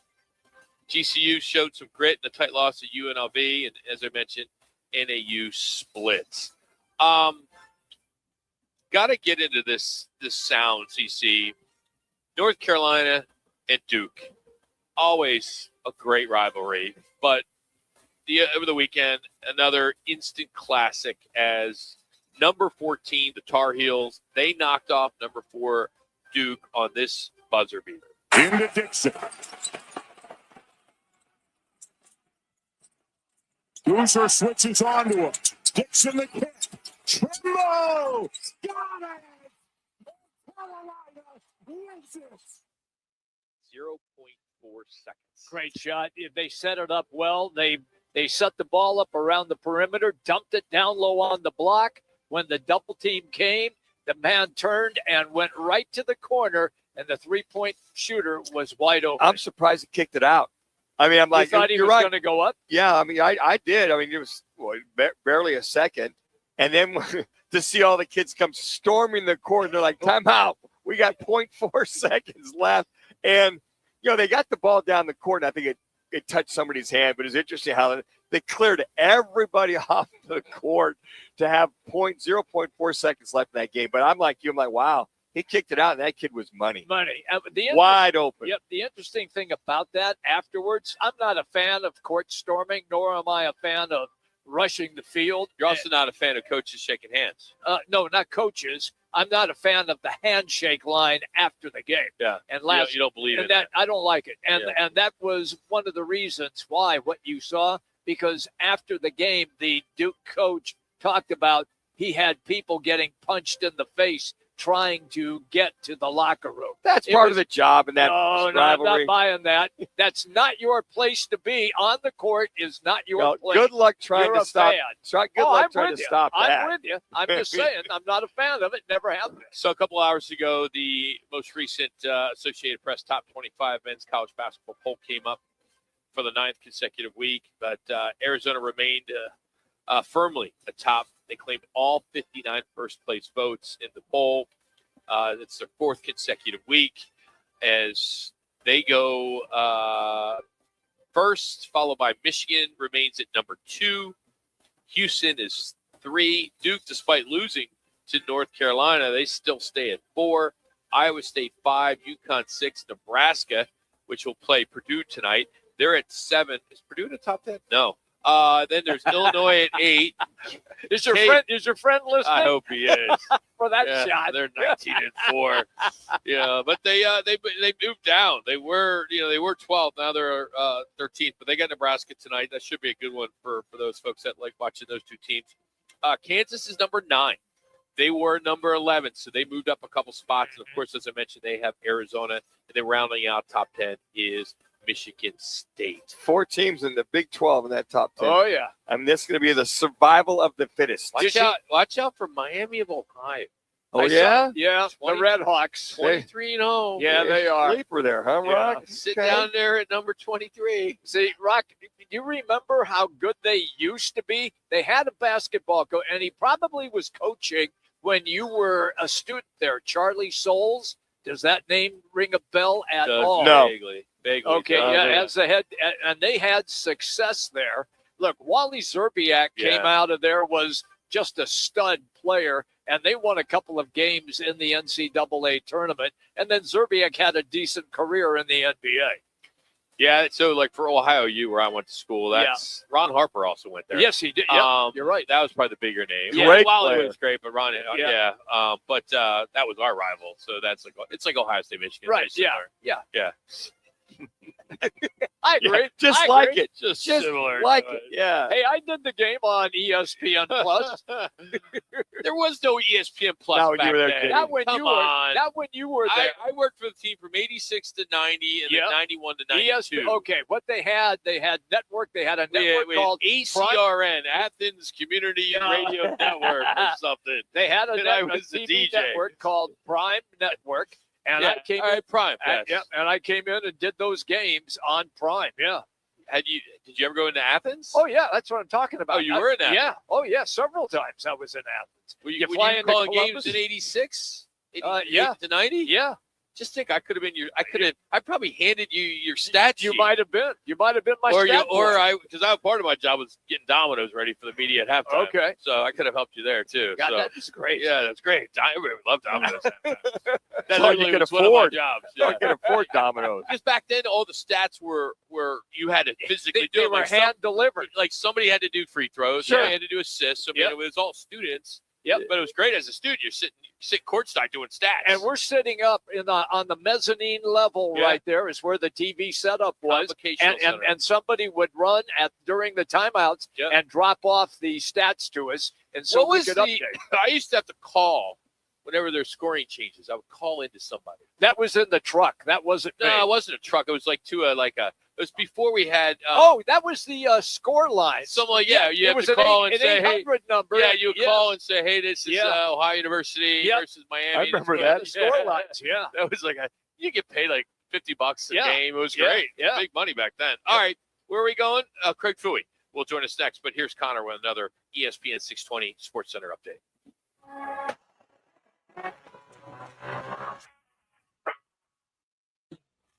It's now time for your Roc and Manuch with Jimmy B's ESPN 620 Sports Center update. I'm Connor Collins.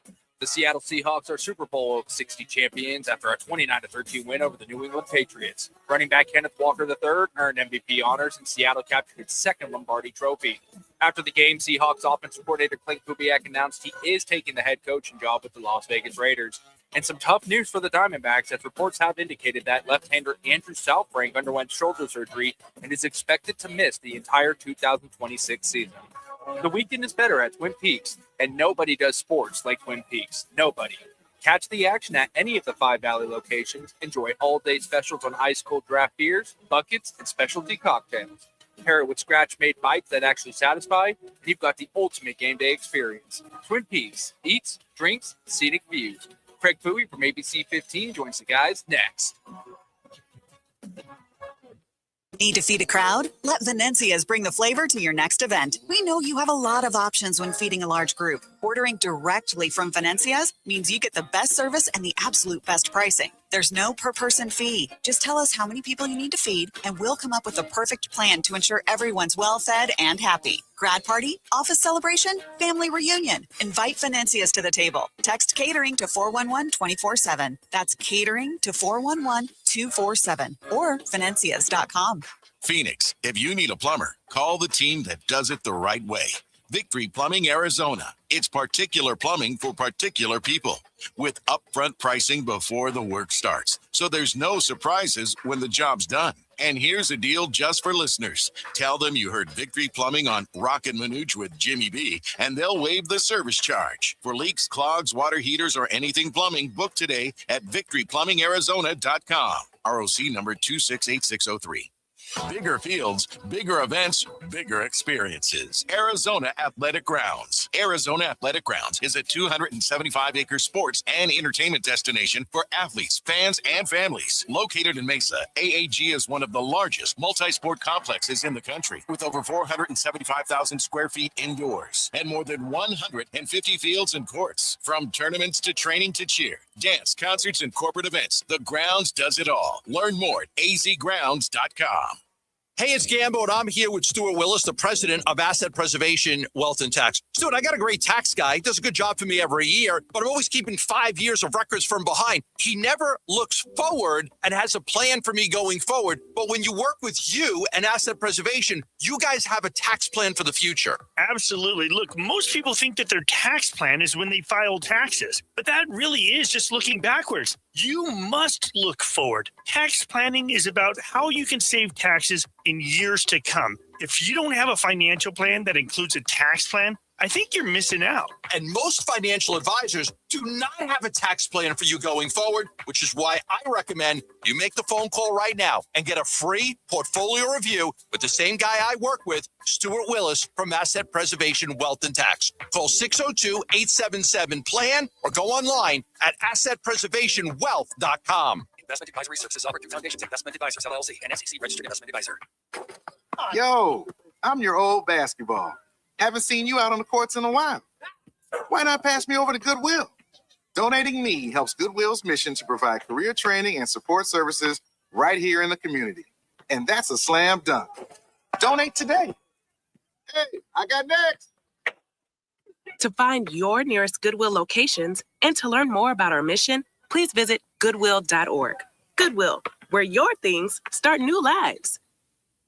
Game on Peoria. When it's time to eat big, drink cold, and watch every play, make it Big's American Bar and Grill in the P83 district. Big's is serving up huge portions of your favorites. Burgers, wings, nachos, plus a full bar and TVs everywhere you look. And don't miss happy hour Monday through Thursday, 3 to 6:30 p.m. with $2 off well drinks and $2 off domestic drafts, plus daily specials all week long. Bring your friends, grab a seat on the patio, and settle in for the game. Big's American Bar and Grill, where Peoria comes to play, eat, and watch. Swing into Van's Golf Shops by Worldwide Golf to get custom fit for the new TaylorMade QI40 driver. The QI40 family is TaylorMade's fastest, most fittable driver line. Don't miss out on your chance to find your new fast and schedule your fitting in store or online today. Van's Golf Shops by Worldwide Golf. Trusted by golfers since 1963 and home to the legendary 90-day 100% satisfaction guarantee. Get there. Arizona's headquarters for Toyotas is Wright Toyota. Hey, Rock, for my friends at Wright Toyota in Scottsdale. You will always find the right deal at Wright Toyota. Wright Toyota has been driving Arizona's home for years with their amazing service, pricing, and great selections. I encourage you to discover the difference at Wright Toyota. Make the right choice, Wright Toyota, just off the 101 on Frank Lloyd Wright Boulevard, and always online at WrightToyota.com. The right price, the right selection. Check out WrightToyota.com.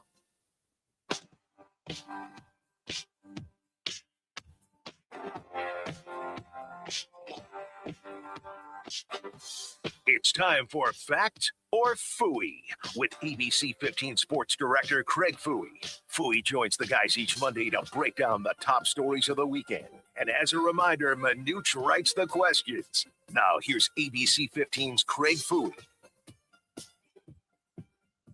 A bunch of Husker fans and Boilermakers fans are riding my ass. I said the Purdue-Nebraska game was tonight at 5 o'clock. It's tomorrow at 5 o'clock. Uh-oh. Not that I was going to watch it. It would have been nice. And I'm not a fan of either team. I can't stand the Boilermakers because of one in particular fan that I know of. Yeah. But, no. The game that really matters is tonight with Arizona. Exactly. But that would have been a nice lead-in to that game if that was the case. which is kind of why I was on a text with Program director Mike no, Morocco. I was on a text with some people earlier today, and they were going on and on about it, and I'm like, oh, well, the real game is Kansas, Arizona. U of A, huh? Yeah, so Battle of the Cats. All right. Anyway, got that out of the way. How we doing, Fouhy? Sorry about that. I'm good. I'd rather be right. I'm just another listener here, listening in on the show. I saw your text. I got it wrong. I get it. I mean, All right, here we go. Listener, now, this question. first time caller. All right, I did write a couple of questions, but I did not write this one because this one this is just crazy.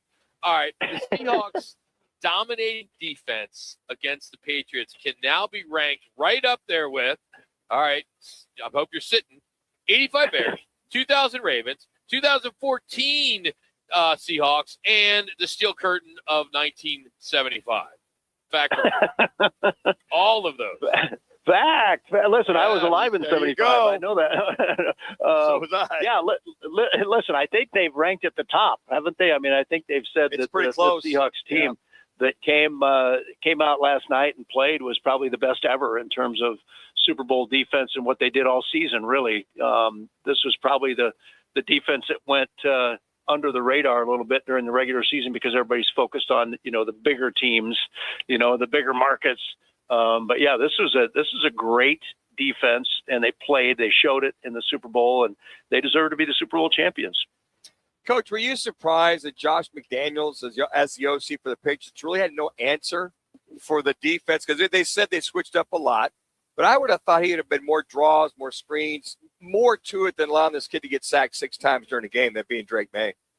Well, if you can't block and your quarterback's shaky, listen, Drake May, in my opinion, should not have been near the top of the MVP voting this year.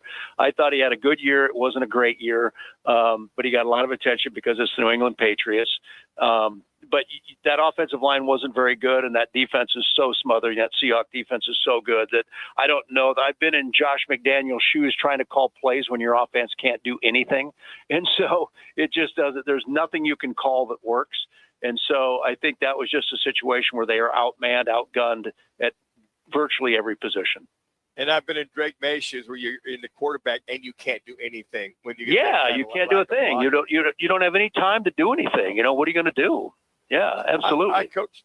Question number 2, ASU season is already over in the Big 12 race. Fact or Fouhy? ASU men's basketball? Yeah. Should we have asked this question a month ago? Well, hey, you can never say never, Coach. They could go on and win. Never say never? Really? Yeah. About that team? Thank you, Coach. Come on, Bobby Hurley is Coach, this is the facetiousness oozes from my pen. Yeah. Listen, Bobby Hurley came out before and said they don't listen to me.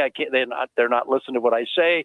My voice has gone flat. And then this weekend he came out. We said we stink on defense. I mean, what? Yep. Yeah, they're done. I mean, put a fork in them and let's move on to U of A. Let's go south and watch the Wildcats play.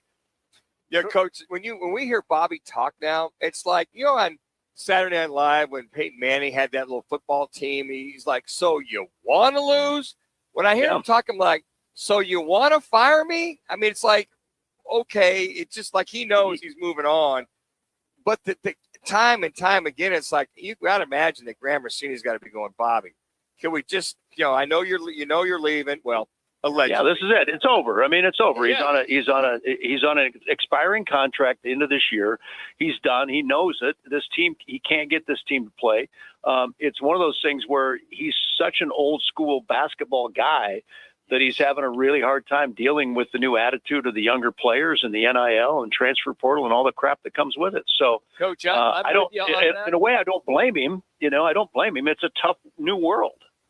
Kelvin Sampson's complaining about it the other day. Yeah, he was. Look, I'll just do a quick follow-up, and then I'll ask my question. And that is, in your estimation, do you think they should just cut bait right now and have an assistant finish out the season? I don't think it matters, Jimmy. Okay. I just don't know that it's going to make a difference with that team. They know where he's at. They may as well finish up. There's 7-8 games left, maybe. I haven't looked at the schedule today, but there's not many games left, and you may as well just wrap it up and just say goodbye and farewell at the end of the season. It's not happening, and it's not going to be there. Bobby's not going to be there next year. Okay, question number 3. The WM Phoenix Open is more party than golf, and that's a good thing. Fact or Fouhy? There's a revelation. There's something. Boy, did the audience grab that? We haven't heard that one before. Yeah, it's fact. Yeah. It's a great thing. Listen, there's one tournament like it on the PGA Tour, and that's the WM Phoenix Open, and it's awesome. It's a great experience for fans and people. The golfers, you either embrace it or you fall by the wayside. 16 is totally unique. Any hole on that course with the hundreds and thousands of people lining the course watching that tournament, it's so different than every other tournament on tour that it's unique, and it's a great party, and it's been a great party for a long, long time, and why change it? It's awesome. Coach, you're out there Tuesday at DraftKings. We interviewed Larry Fitzgerald. You had a chance to interview Larry. It seemed like the foregone conclusion was that he's pretty much going to Hall of Fame. But when you interview Larry and you follow Larry for so many years, in your interview the other day or last Tuesday, what sticks out the most for you with him pretty much going to the Hall of Fame, or at that day thinking he would go to Hall of Fame? Well, first of all, I'm mad at him because he lied to me, because he did know he was going in Tuesday, and he told me he didn't know yet. So first of all, I'm going to talk to him again tomorrow, and I'm going to tell him that. But I did text him Thursday night, congratulated him.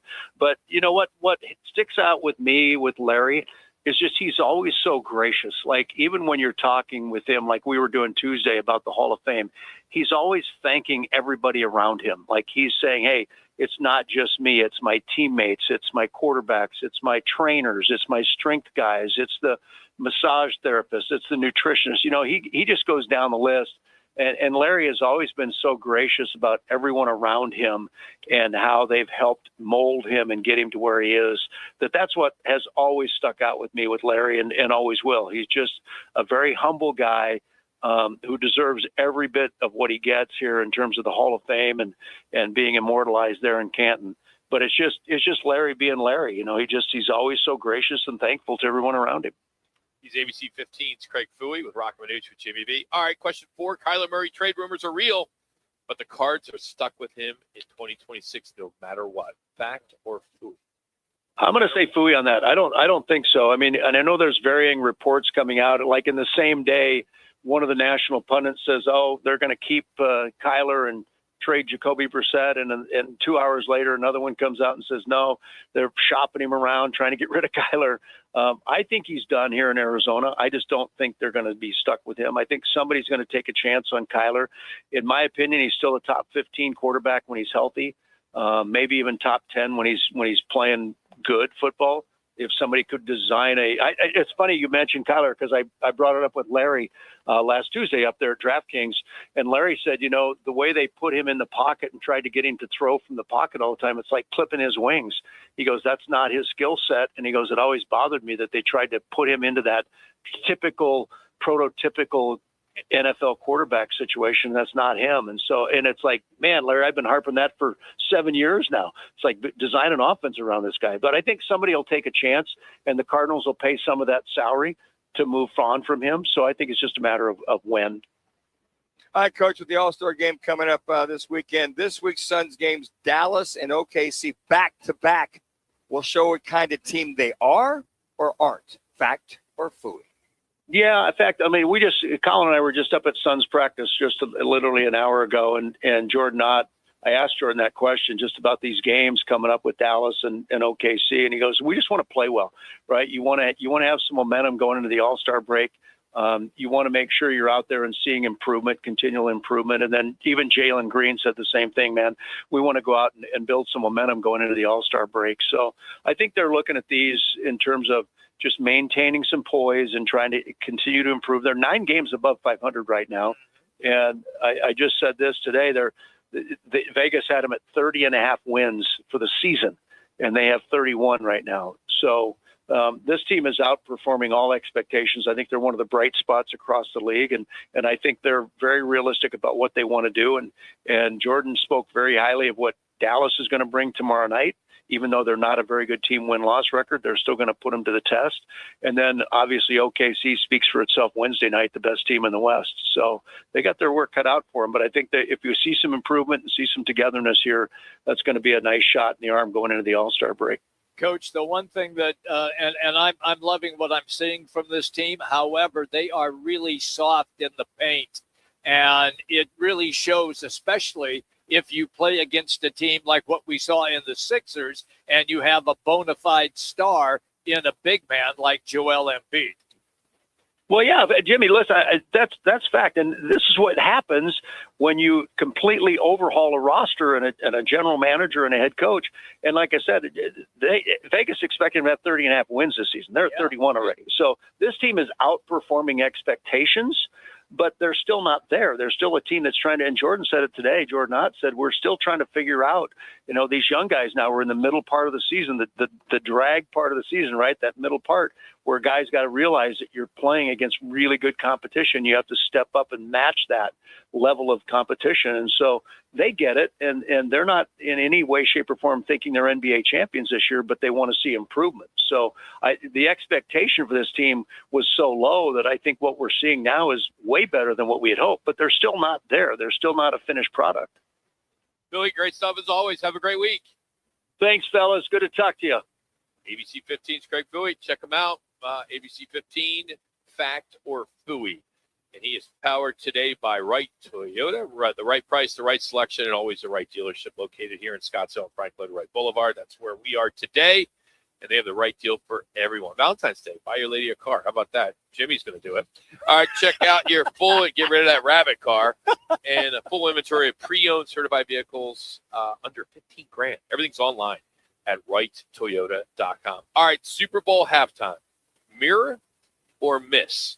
We're talking about it next. This is Roc and Manuch with Jimmy B on ESPN Radio Phoenix, on FM at 98.7 HD-2, and on the Arizona Sports app and YouTube. There's nothing like it. The rush when the band plays, the roar when the Sun Devils take the court, the energy that shakes the building and pulls you to your feet. This is Sun Devil men's basketball, where every night brings the sound of something electric, something unpredictable, something you have to feel to believe. From the first tip to the final buzzer, Sun Devil Hoops is where passion lives. Be a part of it. Bring the noise, and let's light up Desert Financial Arena together. Get your seats now at sundeviltickets.com. There's nothing like it. The rush when the band plays, the roar when the Sun Devils take the court, the energy that shakes the building and pulls you to your feet.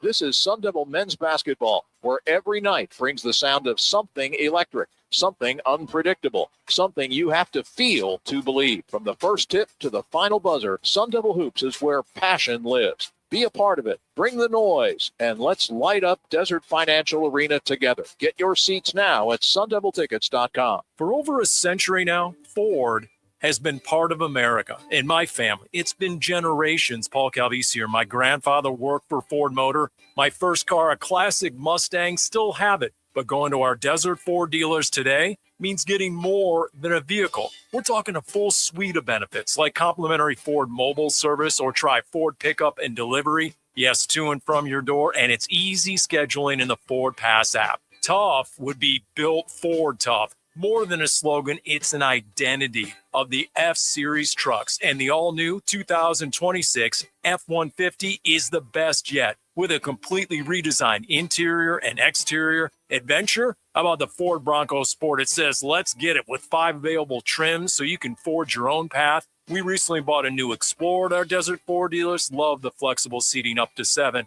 All the cargo room, the advanced tech. Bottom line, Ford is the future at our Desert Ford dealers. Just click buyfordnow.com.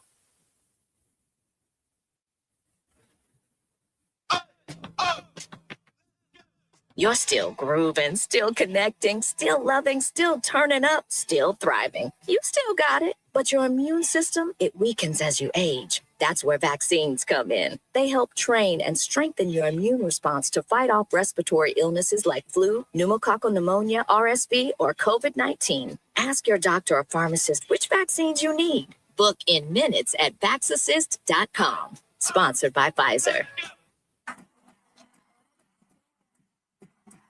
tú no querías, ahora yo no quiero. Tú me picabas. That's a Wright Toyota on Frank Lloyd Wright, where the guys are live from 1 to 4. Wright Toyota, the right place, the right selection, and always the right dealership, and always open at WrightToyota.com. The Chiefs halftime show is historic, polarizing as well. As Bad Bunny headlined the show, Levi Stadium there, and became the first solo Latino artist to do it, and performed almost entirely in Spanish. And the 13-minute set featured, couldn't even say the songs because I don't speak Spanish, but there were some surprise guests. Lady Gaga didn't look like her at first. Wasn't sure that was her. Ricky still looks good. He Ricky does, Martin. yeah. One of the most talked about moments, a wedding that happened on stage, was later confirmed that it was real. Bad Bunny also leaned into the unity message, spiking a football labeled "Together We Are America," naming countries across North and South America, a moment that drew both praise and some criticism. Early estimates say, and it won't be out, the PR director for the NFL just came out on social media about an hour ago that everything that's out there is not factual. It'll be out hopefully by tomorrow or later today. But estimates have it between 135 and 142 million viewers, which would make it the most watched halftime show ever, passing last year's record.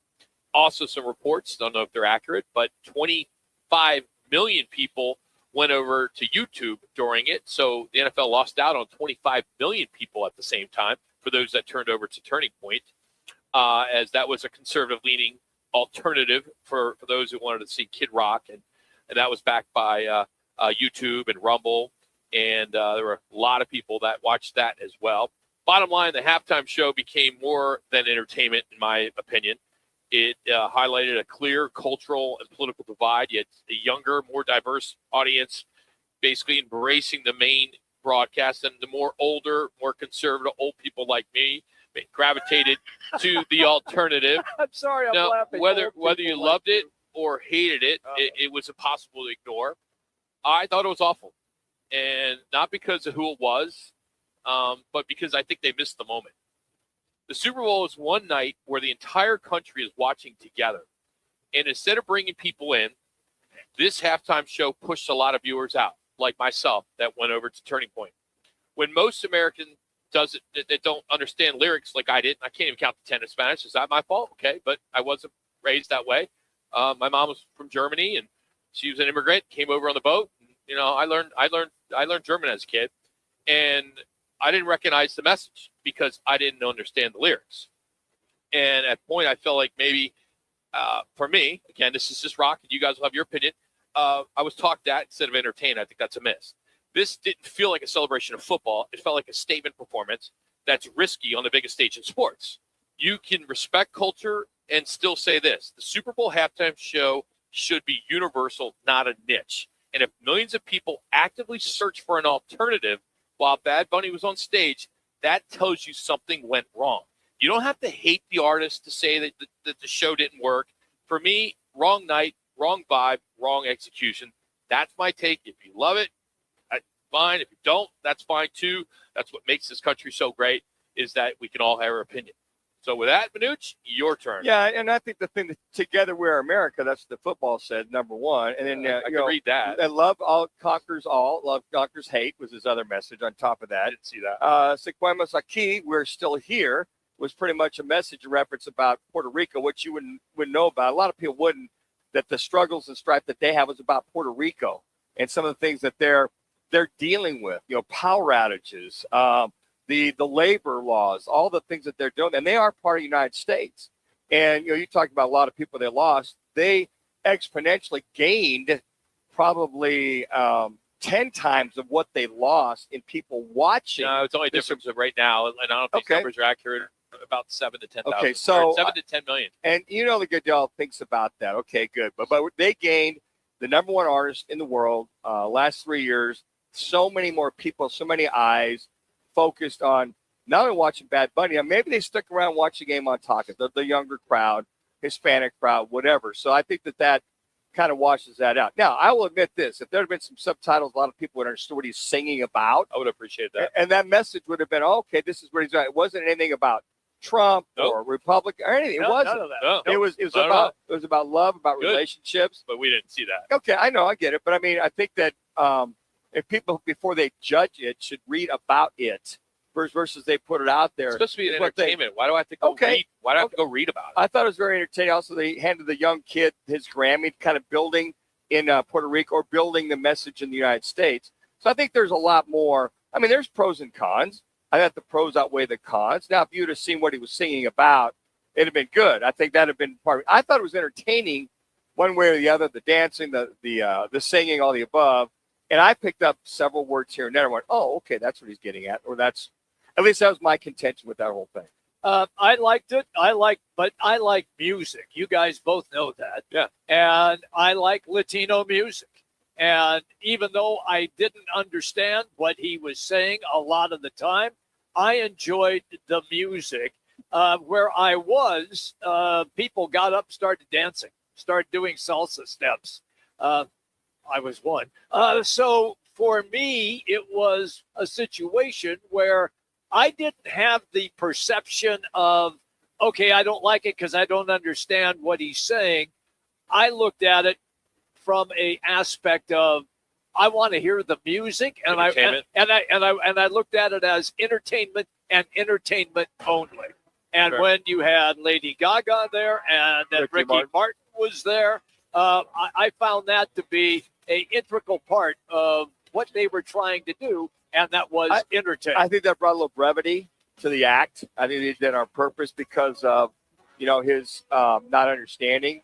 Lady Gaga singing and then Ricky Martin, I thought was kind of a nice touch with the Latino flavor of Ricky Martin and Lady Gaga, just her singing. But I'm like, I like the music. I like the entertainment value, the salsa, the dancing, and all that type of stuff too. Yeah, and I enjoyed the turning point. I thought it was pretty good. I thought Kid Rock was pretty awesome. I didn't know he was really a big time Christian like that came across, which I thought was pretty cool. But hey, people are torn on this one, and it's just sad that instead of talking about the game so much today, it's about the halftime show, and I don't think that's the message that Roger Goodell wanted. I think he would rather talk about his product, not the halftime show. I remember when Prince was going to We'll talk about it next. Yeah. You're still grooving, still connecting, still loving, still turning up, still thriving. You still got it, but your immune system, it weakens as you age. That's where vaccines come in. They help train and strengthen your immune response to fight off respiratory illnesses like flu, pneumococcal pneumonia, RSV, or COVID-19. Ask your doctor or pharmacist which vaccines you need. Book in minutes at vaxassist.com. Sponsored by Pfizer. Why choose a Sleep Number smart bed? Can I make my site softer? Can I make my site firmer? Can we sleep cooler? Sleep Number does that. Cools up to 8 times faster and lets you choose your ideal comfort on either side. Your Sleep Number setting. Enjoy personalized comfort for better sleep night after night. And now, during our President's Day sale, take 50% off our limited edition bed. Shop now for a limited time. Only at a Sleep Number store or sleepnumber.com. Jeff's day is off to a slow start. So he heads to AutoZone, America's #1 battery destination, where Sammy, a local AutoZoner, tests his battery for free. Looks like he just needs a charge. And Sammy does that for free too. In no time at all, Jeff is back on the road, ready to finish the day strong. Free battery testing and charging at every store. No hassles, just help. Get in the zone, AutoZone. Restrictions apply. Drivers who switch their home and auto with Progressive could save money and time. Other things try to do this, but they really don't. Like the touchscreen at fast food places. It's not like you save time because it takes you longer to use a touchscreen than, I don't know, someone who works there. And another thing, do you think it would save money? Because they're not paying a cashier, right? But no, same price. Also, why is there an option to tip? Who am I tipping? Exactly. Anyway, even if you can't save money and time with some things, you could with a Progressive home and auto bundle. Progressive Casualty Insurance Company affiliates and other insurers not available in all states or situations. Another Arizona storm season's rolling through. Before the next big downpour hits, call State 48 Roofing for your free roof inspection. Whether it's cracked tiles, flat roofs, or old shingles, don't wait for leaks to show up. State 48 Roofing is Arizona's #1 referred roofer, trusted for over a decade in both residential and commercial roofing. Protect your home, protect your business with State 48 Roofing. Visit state48roofing.com or call 480-268-4509 today. When driving in Arizona, move over or slow down for any flashing lights. Move over for tow truck drivers, highway crews, and emergency responders. Move over for any vehicle with its hazards flashing. Because at 65 miles per hour, a vehicle travels over 95 feet in 1 second. 1 second that could change everything. When you move over for anyone, you're not just doing it for them, you're doing it for their families. Their lives are flashing before your eyes. Move over, Arizona. Every vehicle, every time. It's the law.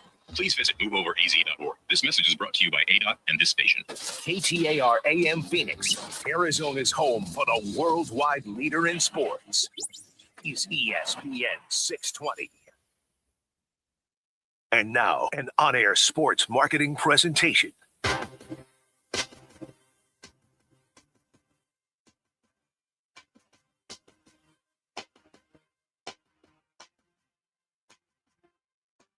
It's Roc and Manuch with Jimmy B, now on ESPN 620, 98.7 FM HD-2, and streaming live at arizonasports.com. The guys are powered by the law offices of Lerner and Rowe. In a wreck and need a check? Make one call, that's all. 602-977-1900. And now on your ESPN station in Phoenix, ESPN 620, Roc and Manuch with Jimmy B. The Patriots have the first down. And the clock is ticking at 4:38, and they trail 22-7. Shotgun snap, 44 Seattle. He's hit as he drops back. The ball free, picked up by Noosu. Running down the side, 30, 20, 10, 5, touchdown. It's picked off and a touchdown. Seattle has scored on another turnover, and that will seal it seems, right now for the Seahawks in Super Bowl 60.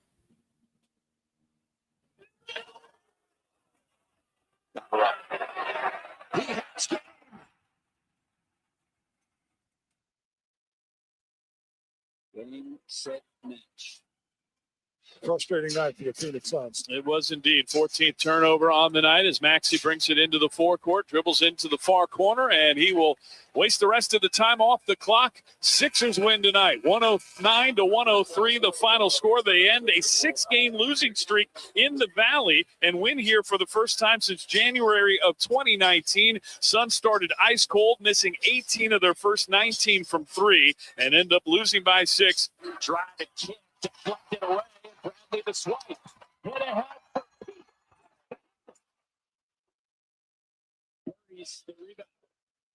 Check out in transition. Roc and Manuch to be out here at Wright Toyota CC with a nice montage of the weekend. Real quick, I want to get this little message out. Our friends at the taco spot, they are having what they're calling the Ultimate Pizza Showdown today, coming up in about an hour. The taco spot teaming up with our friends at Lerner and Rowe, and they're out in Chandler beginning at 4 o'clock, and they are doing a pizza eating challenge. And they're talking hot, cheesy, stacked. What is the type of meat? Birria. Birria? Yeah, birria. It's like a kind of a barbecue type meat, flavor on top of that pizza. And if you can finish it the fastest, you can walk away with $1,000. What? $1,000. Yep. I'm on my way. It's the taco spot there in Chandler. It's close to Sun Lake. It is, yeah. 698 East Chandler Boulevard. And if you want in, you can check the rules at the taco spot on their social media platforms. There'll be a bunch of 80-year-olds there, man. If it's free, it's for them. Trust me. Is that it? Yeah. Are you kind of the social chairman? Well, look, at 92, I still kind of I take care of the shuffleboard. Yeah. But that's about it. And I always make sure that everybody who's at the pool always has clothing on because sometimes they forget. Yeah, this will be around the downtown Chandler area where this is 698 East Chandler. So in that area there, so the trek up the up Arizona Avenue. Great with talking about it. Well, I'm going to talk about Sun Lake. So let me ask you, Jimmy. So like when it comes to like card games, what's like the go-to card game? I never play cards. No, you're not a card guy? That Pinochle bores the hell out of me. Tonk. No. You guys play Uno? I mean, I have, but no. It's not one of the games? No, that's not me. I'm Go not a card fish. player. I'll go to the War. casino. Yeah. War. I'll go to the Gin casino. rummy? I mean, game. it's a really See, good you game. know, the best game is euchre. Is Hands down. cribbage. Yeah, I heard that's cribbage, big. yeah, what? I've never played it. I never played it either. So you have to be like 65 to get in down there? It's 55. Oh, 50? Yeah, you can get in. Come on, hang out with me. Dude, I would be so bored out of my mind. No, dealing with you man, guys. there are a lot of Like, people I'd have to your hear- age. I know, but I hear your stories over and over, the same story over and over. I can't imagine having to be there and just keep hearing that same story by that guy. Oh, when I was an executive at Xerox, and he's telling that damn story. Well, Jimmy tells the same story all the I time. don't. I used to, I don't. I used to work at Two Guys department I stores. told you when I don't Remember play golf. Kmart? Yeah, I I remember mean, that. Yeah. When I Blue play, light special. I don't play golf with old guys. Woolworths? Because all they do is complain about their doctor appointments and their wife, how they Well, hate wait a their second. wife. The So prostate. That's it. Yeah, all that. So you play with guys 55 to 65? Yeah, I play with guys. Yeah, Rock's age. Okay, so that's 55. So what's old in your mind? I mean, you're old. So I what's am. old? 60. So God forbid you play with somebody 60 years old? Yeah, man. Wow. Amazing. Isn't that reverse discrimination out there? That you're allowed to play with anybody, period. Hey, number I'm one. a short white guy. Don't be busting me on discrimination. You guys bust on me all the time. I get discriminated against on this show constantly. Do they bring a booster chair out there for you as well? See, there you go. Perfect example. And then Rocket said, "Hey, do you ever get to ride when you were a kid at Disneyland?" Yeah, you're too short. Too See, short. that's what I said. Yeah. I get that constantly. Waste management once again went into overtime over the weekend. Great golf, great crowds. Just I don't know how they can fit any more people in there. It's just crazy. But I was talking to some police. It was the typical deal. There's the idiots. And Oh yeah. the thing that's gotten worse is these young social media kids that are paying pranks, paying $100 for somebody to say jackass when they're swinging, and then the kid gets arrested and he goes online and questioning why he got arrested. Because you're a dumbass. Yeah, That's and why. it's like, dude, come on. Not only that, they kicked that loser out of every PGA event. But he gets in. Well, He got in this one. well, he did. No, they kicked him out after this incident. You could see the I guy don't even in want to say his charge. name, so I don't want to give Yeah, him credit. I'm not saying his name either. He's But a little punk. yeah, he's a Kid's little loaded. He's a little weasel. Yeah, kid. it's like, dude. Yeah, It's come like, on. and he's acting like he's some big Yeah. influencer, which in his world he is. And he's got 3-4 girls around him that are, he's 21 years old or whatever it is. But it just sucks because he ruins it for everybody else. He did. Yeah. Well, And, and then of course you're going to get the drunk kids and all that, and that's fine, that's normal. But I thought the Thunderbirds and their staff and all the volunteers. I mean, you couldn't ask for better weather. It was great, and it's just unfortunate that there are so many people that just do not understand. There's multiple entrances and exits, and for the people that did go through Greenway Hayden Loop is just so foolish. Just walk right so in. stupid. Yeah. Instead of people complaining, they're waiting an hour, 2 hours to get in when they could easily get in right here, right away, no problem. And then you can get right to, wherever you 18, want. 17, and 16 in minutes. Yep. and the other thing, too, just as far as the golf, to see Scotty Scheffler make his move, Oh, he just man. knew. And Jim Nance was all in. Oh, They were like, this is going to come down to the wire. And Great. And I mean, that was like, oh, can he make that big a move? I mean, you got to remember, he was what, even or plus He was two +2. after the first round? Yeah. But, we talked about -8 from the get-go by Goddard to start the day off, he and Morikawa. And then to see the kind of move back. I mean, if -8, you're thinking, oh, are they going to have -22, -23? But it kind of leveled off. And that rough, they were talking about, they left it high. They did. And a lot of guys found it. A couple guys couldn't get out of it. But it's just, you're kind of pulling for Scotty to go, oh, this is going to I be was pretty pulling. cool. I was also pulling for Hideki because Matsuyama. I think we all can relate. You lose the driver in a round. Yeah. And he lost his driver. He could not hit the fair. What, he hit 3? Yeah. And it's like, dude, I mean, I felt so bad for him because I felt bad. he would have ran away with it if he would have got more fairways. I felt bad for him on the drive at 18 where a security guy dropped a chair right in the middle of his backswing and he stopped. Startled him. He put the brakes on. Yeah. It did startle him. And then when he did hit the drive, he shanked it into the pond. Yeah. That was awful. Yeah, it was bad. Go ahead, CC. What do you got for us? Yeah, so not the chair, but very similar. A lot of people were kind of heckling with Hideki, so he had the chair incident. But another one was fans were constantly yelling him, get in the hole every time he was about to do his backswing. This is one of those situations here. Oh, no. You could just hear the boos from the crowd as Yeah. soon as he gets that get in the hole from the crowd. It's just gotten to the point where I don't. There's nothing they can do about it. It's why we'll never get any bigger tournaments. You know, Manuch and I, we talked to Tom Lehman about it multiple years ago, where Tom suggested this would be a great Ryder Cup home where you could connect 16, 17, 18, connect it all. You know, try to move it a little back a little bit because the weather. You know, it's typically Ryder Cups in October. It's still hot here and overseeding and all that. But if you could move it to late October, the weather would be just probably pretty good. Yeah, great. But it's I don't think it's ever going to change, and that's why we don't get all the great golfers here because they don't want to deal with that. Yeah, it's interesting. You look at the leaderboard, look at all those guys that played.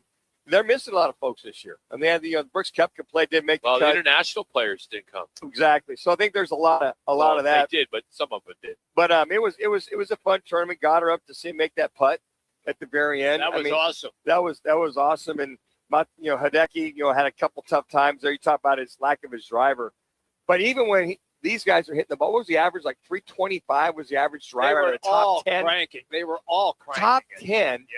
325, and we had Tom Lehman on. Was it Friday? He talked about some of the things that they were looking at. He says not so much, who can bomb it. There are strategies. There are holes, and he came down to who can chip and putt was really the individuals that won. And so Goddard, Matsuyama, to see those guys come down, and how fun was that to go little OT once again? I like that. That was fun. The thing that Roc mentioned about the driver and you, Manuch, talking about distance, killing it. That course was really firm, really firm. And so when it would land, I locked it was 30 yards of run on the fairway. So they were getting a lot of extra roll. Yeah, it's unfortunate it's over, but in a glad way. It's over. Hey, we had a great time at DraftKings all 3 days. Have Larry Fitzgerald sit down with us. If you missed that, it's all over YouTube and all over our social media platforms. But that was cool to have those guys and DraftKings to have us out. We'll be back out there for March Mania as well. So if you haven't been to DraftKings, they did real well this year too. I think everybody did, even Orangedale Lounge, the bar that I'm involved. Were they killing it out there? You guys killing it out there, Roc? That's really great. well. Good to hear that. It was fun. But just about every place did well. How could you not? Yeah. Just well, the great. weather, the weather was just fantastic. tremendous. Yeah. But the economics around Love to see it. Scottsdale and North Phoenix, they just killed it. I'm sure casinos did well. Everybody did well. So. All right, was Week 16 a warning sign or just bad timing? Philly beats the Suns. Booker heads to the three-point contest. We'll get into all of that. We're going to talk some Suns and then Frank Sanders. This is Roc and Manuch with Jimmy B on ESPN Radio Phoenix, on FM at 98.7 HD2, and on the Arizona Sports app. Now open in North Scottsdale, it's the Orangedale Lounge. ODs, right off Thompson Peak and Bell, next to Bash's. Your new favorite dive bar has arrived. Cold drafts, chill vibes, always affordable prices, and the OD Mug Club, a one-of-a-kind membership you won't find anywhere else. No frills, just great people, ice-cold drinks, and a bar that feels like it's always been there. Follow at OD Scottsdale and get the scoop at orangedalelounge.com. Orangedale Lounge. Dive in and drink up. I was in a wreck. I need a check. I was in a wreck. I need a check. I was in a wreck. I need a check. I'm attorney Kevin Rowe. The insurance company's job is to pay you as little as possible. Our job is to get you every dollar you deserve. Call Lerner and Rowe today and let's make them pay. Call 977-1900. Call 977-1900. 977-1900. Game on Peoria. When it's time to eat big, drink cold, and watch every play, make it Big's American Bar and Grill in the P83 district. Big's is serving up huge portions of your favorites. Burgers, wings, nachos, plus a full bar and TVs everywhere you look. And don't miss happy hour Monday through Thursday, 3 to 6:30 p.m. with $2 off well drinks and $2 off domestic drafts, plus daily specials all week long. Bring your friends, grab a seat on the patio, and settle in for the game. Big's American Bar and Grill, where Peoria comes to play, eat, and watch. Can I take your coat? Oh, you noticed. Yeah, I found it on eBay from a seller in Vegas. Pre-loved and perfect. She listed it and jackpot. Italian leather, classic trench silhouette. And did you see the braided buckle? Hang on to your claim ticket. Oh, I'll hang on to this forever. Have you been on eBay? There's so many finds. And I bet that diving watch would sell fast. Just saying. Find what you love, sell what you don't. eBay. Things people love. I'm Boomer Esiason. My mom died from cancer. She was only 37 years old. She didn't have life insurance, and that was devastating for my family. That's why having life insurance is so important to me. Ethos makes it fast and easy. Get a quote in seconds, apply in minutes, and get same-day coverage. You can get up to $3 million in coverage with no medical exam. Get your free quote at ethos.com/play. That's ethos.com/play. Paid spokesperson. Time spent on application may vary. Online health questions required. Most pedestrian and bicycle crashes happen early morning or at night. The leading cause? Drivers failing to yield. Since 2010, traffic fatalities for people walking and biking have doubled in Arizona. So stay alert and watch for bicycles and pedestrians. There's no such thing as accidents. Learn more about the risks at azdot.gov/no accidents. This message is brought to you by the Arizona Department of Transportation.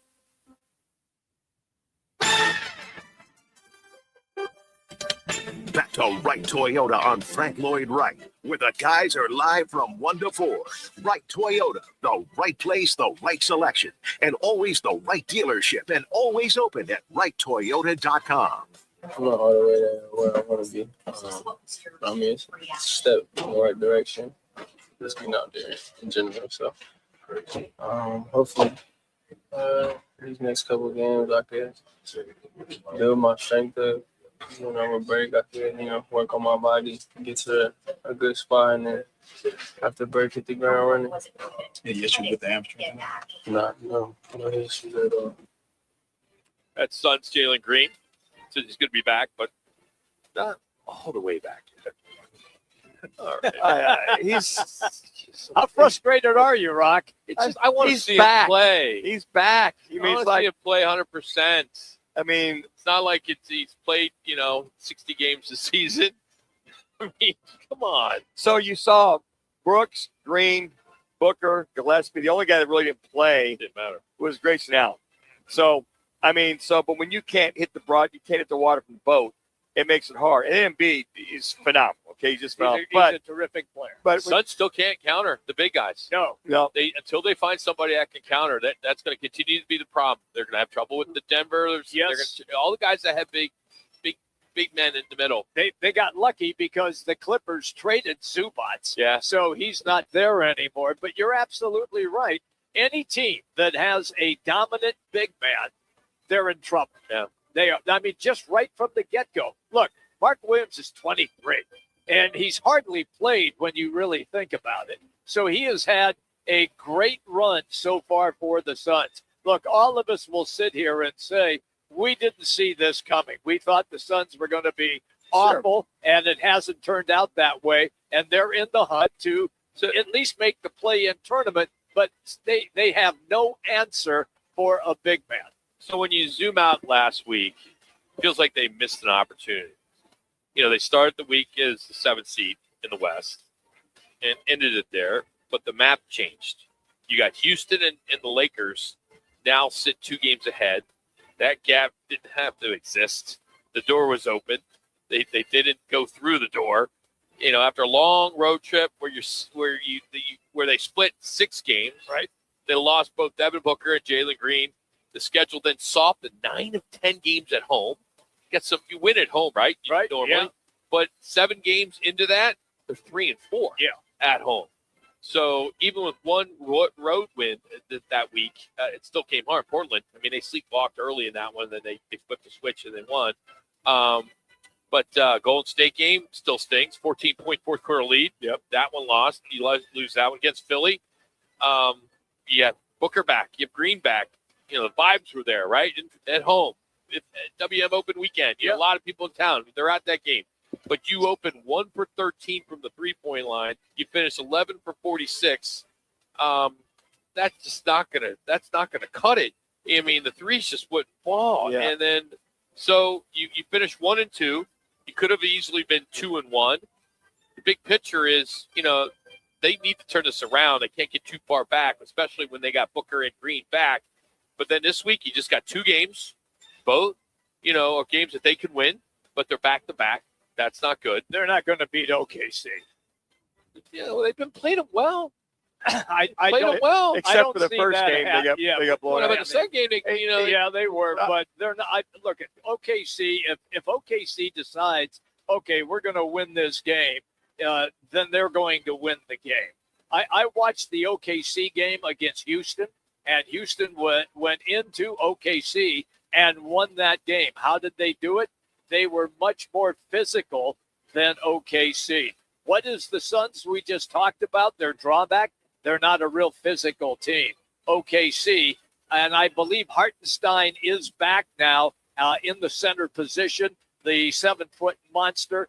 He's going to change things up. I believe they could beat Dallas. Well, again, to Rock's point, they should, but like last week, yeah, they blew a couple games. They did. You had Golden State with their second team basically playing, and the Suns blew that. Yeah. The one thing when I watch this game, it's clear if you're struggling with 3-point shooting, you're missing Grayson Allen. Yes. You are missing Grayson Allen. He is the guy that get things going back on track. Gillespie was off. Everybody was off as far as 3-point shooting was concerned. You missed that score, I think, and he's pretty much instant offense. But, yeah, to your point, Rock, when you're only 24% for 3-point land, but there was really going down to the paint.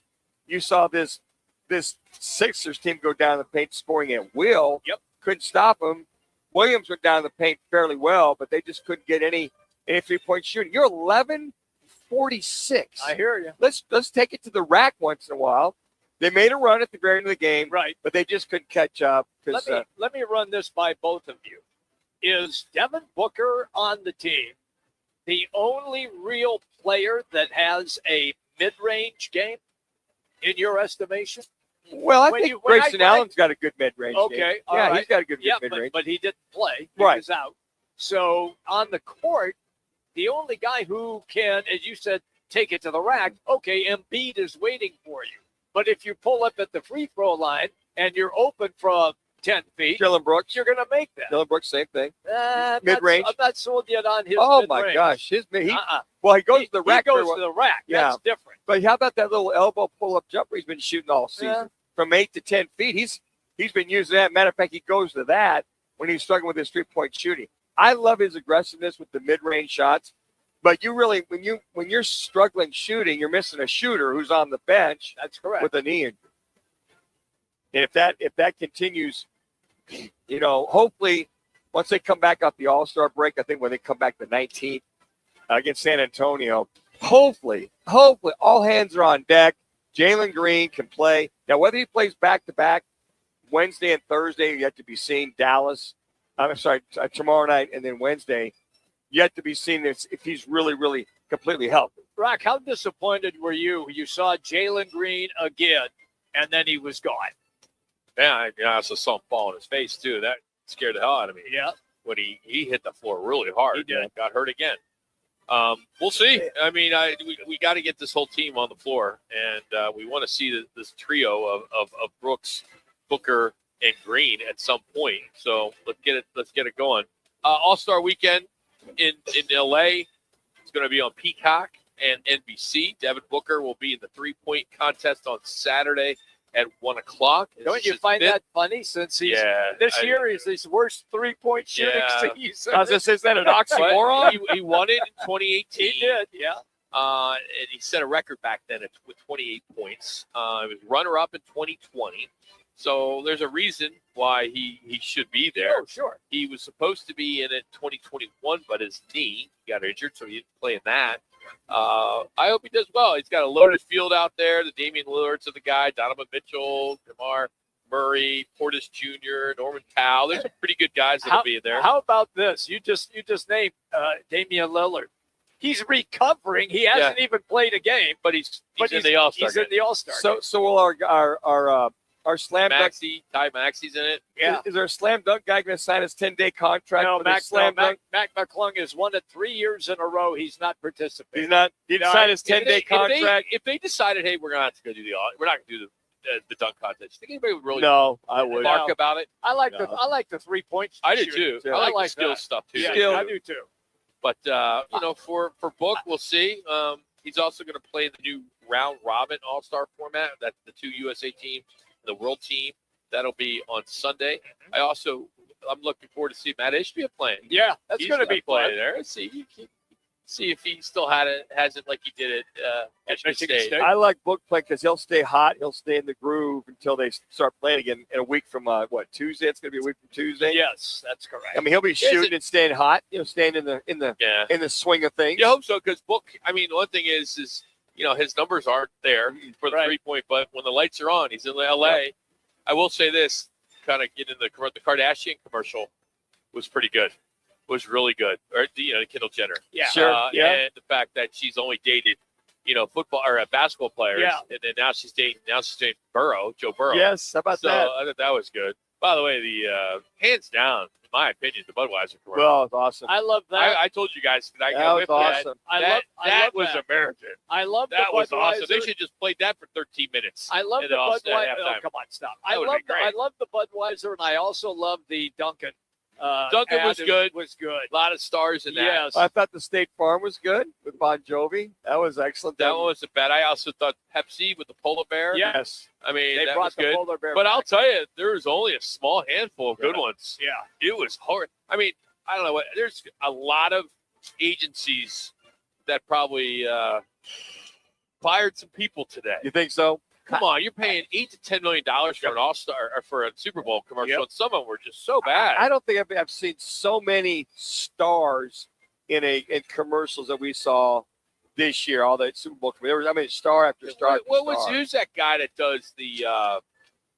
It makes no sense. They spent $10 million. The guy that hosts the New Year's Eve deal with Andy Kaufman. Andy Cohen. He does that. It was like some candy, like a Nerf candy, or what was it? What was it? Gummies. Yeah, gummies. It's like, dude, that demographic's like 8 years old. I mean, didn't make sense. What are you doing? Spending all your money for a Super Bowl commercial? Andy Cohen, or like Mr. I don't Bravo. even know what it was. Yeah, Mr. Bravo. Yes, it was like I don't even know what, a lollipop candy or something like that. It was sour gummies, something like that. Yeah. But it was like, oh, jeez. All right, we're going to catch up with Frank Sanders next, get his thought on the Super Bowl and his thoughts on what's next with the Arizona Cardinals. A lot of rumors going around on what's going to happen to Kyler Murray. But let's get another ESPN Radio 620 Sports Center update with Connor Collins.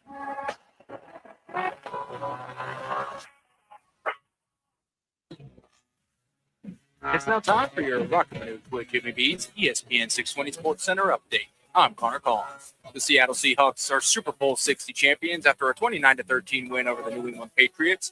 Running back Kenneth Walker III earned MVP honors as Seattle captured its second Lombardi trophy. After the game, Seahawks offensive coordinator Clint Kubiak announced that he is taking the head coaching job with the Las Vegas Raiders. And some tough news for the Diamondbacks, as reports indicate left-hander Andrew Salfrank underwent shoulder surgery and is expected to miss the entire 2026 season, impacting Arizona's bullpen depth. The weekend is better at Twin Peaks, and nobody does sports like Twin Peaks. Nobody. Catch the action at any of the 5 Valley locations. Enjoy all-day specials on ice-cooled draft beers, buckets, and specialty cocktails. Pair it with scratch-made bites that actually satisfy, and you've got the ultimate game day experience. Twin Peaks. Eats, drinks, scenic views. Frank Sanders joins the guys next.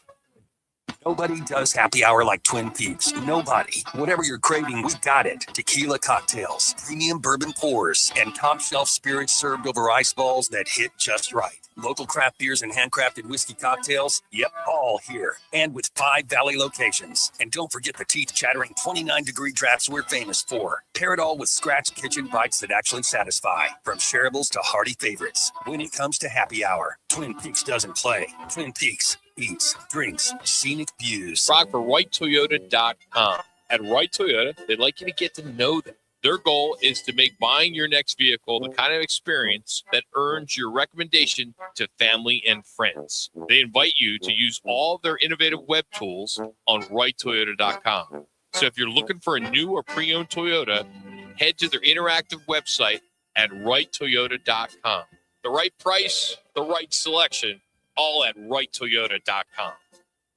Swing into Vans Golf Shops by Worldwide Golf to get custom fit for the new TaylorMade QI40 driver. The QI40 family is TaylorMade's fastest, most fittable driver line. Don't miss out on your chance to find your new fast and schedule your fitting in-store or online today. Vans Golf Shops by Worldwide Golf. Trusted by golfers since 1963 and home to the legendary 90-day 100% satisfaction guarantee. Get there.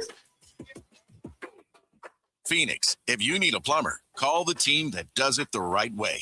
Victory Plumbing Arizona. It's particular plumbing for particular people with upfront pricing before the work starts. So there's no surprises when the job's done. And here's a deal just for listeners. Tell them you heard Victory Plumbing on Roc and Manuch with Jimmy B, and they'll waive the service charge. For leaks, clogs, water heaters, or anything plumbing, book today at victoryplumbingarizona.com.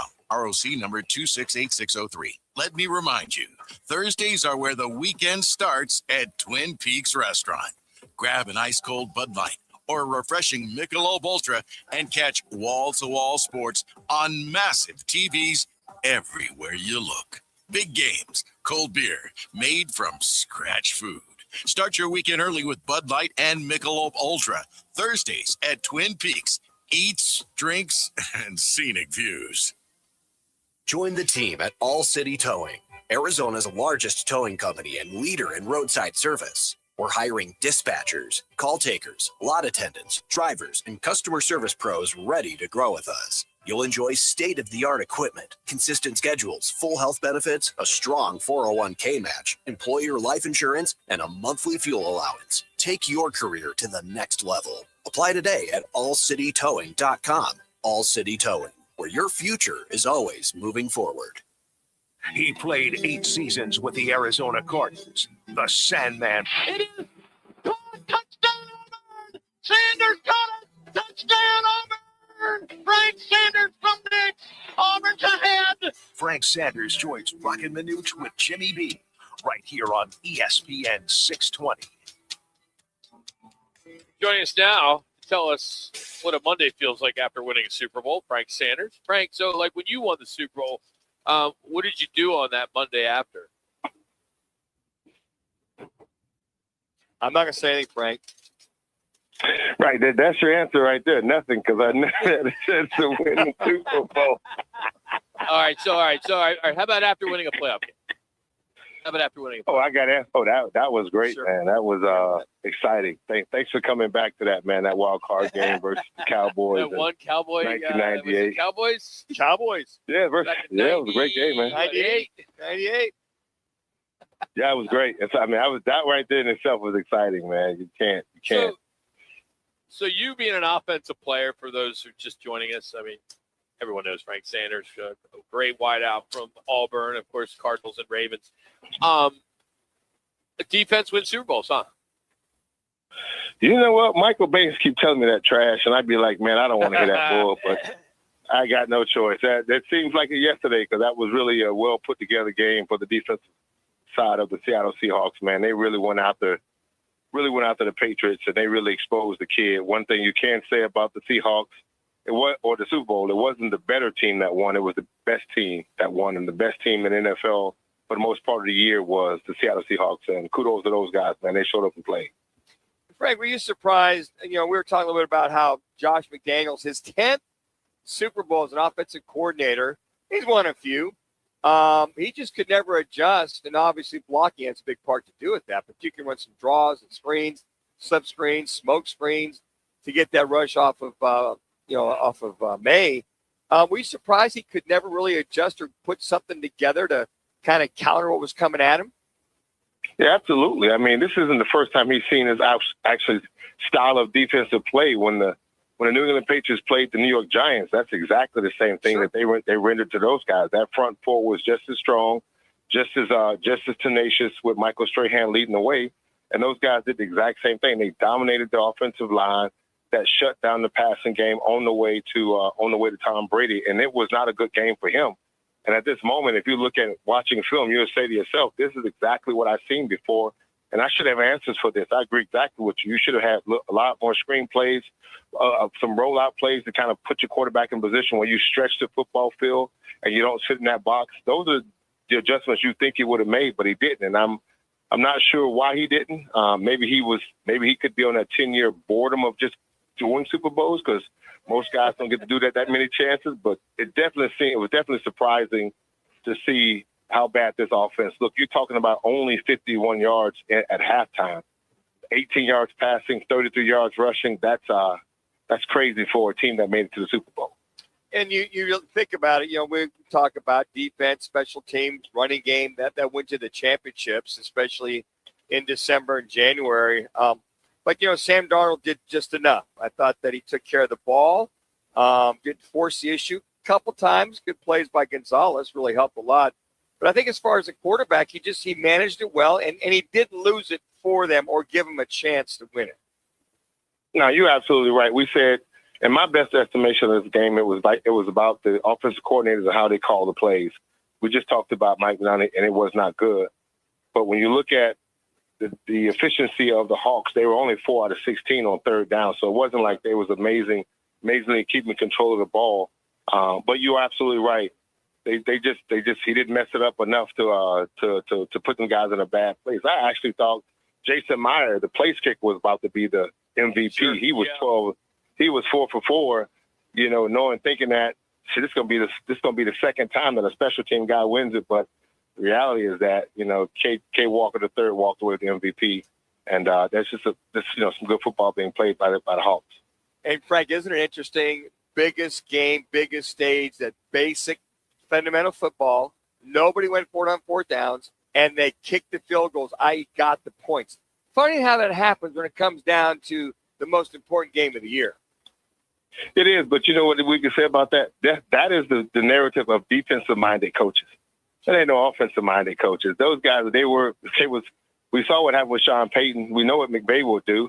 We've seen what our guys, Petsing's done on the fourth down. So the reality is that a defensive-minded coach will 100% put his defense back on the football field, punt the ball, give us a chance, and go it from there. And that is actually the mindset I think was on the table. Again, there was nothing pretty, but it still walked away. If you're a Seahawks fan, the best thing you can say is you walked away with a Super Bowl.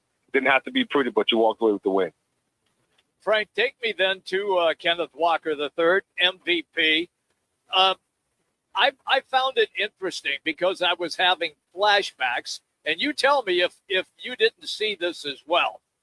A couple of times when they would hand the ball off to him, he would get to the line of scrimmage and pause and wait for a slight open and then bust through it. I thought I was watching Le'Veon Bell. Am I all wet here, or did you see that as well? I saw a little bit of that too, but that could have been like a little league version of Mike Morocco. Just watching how Roc run the ball in the little league.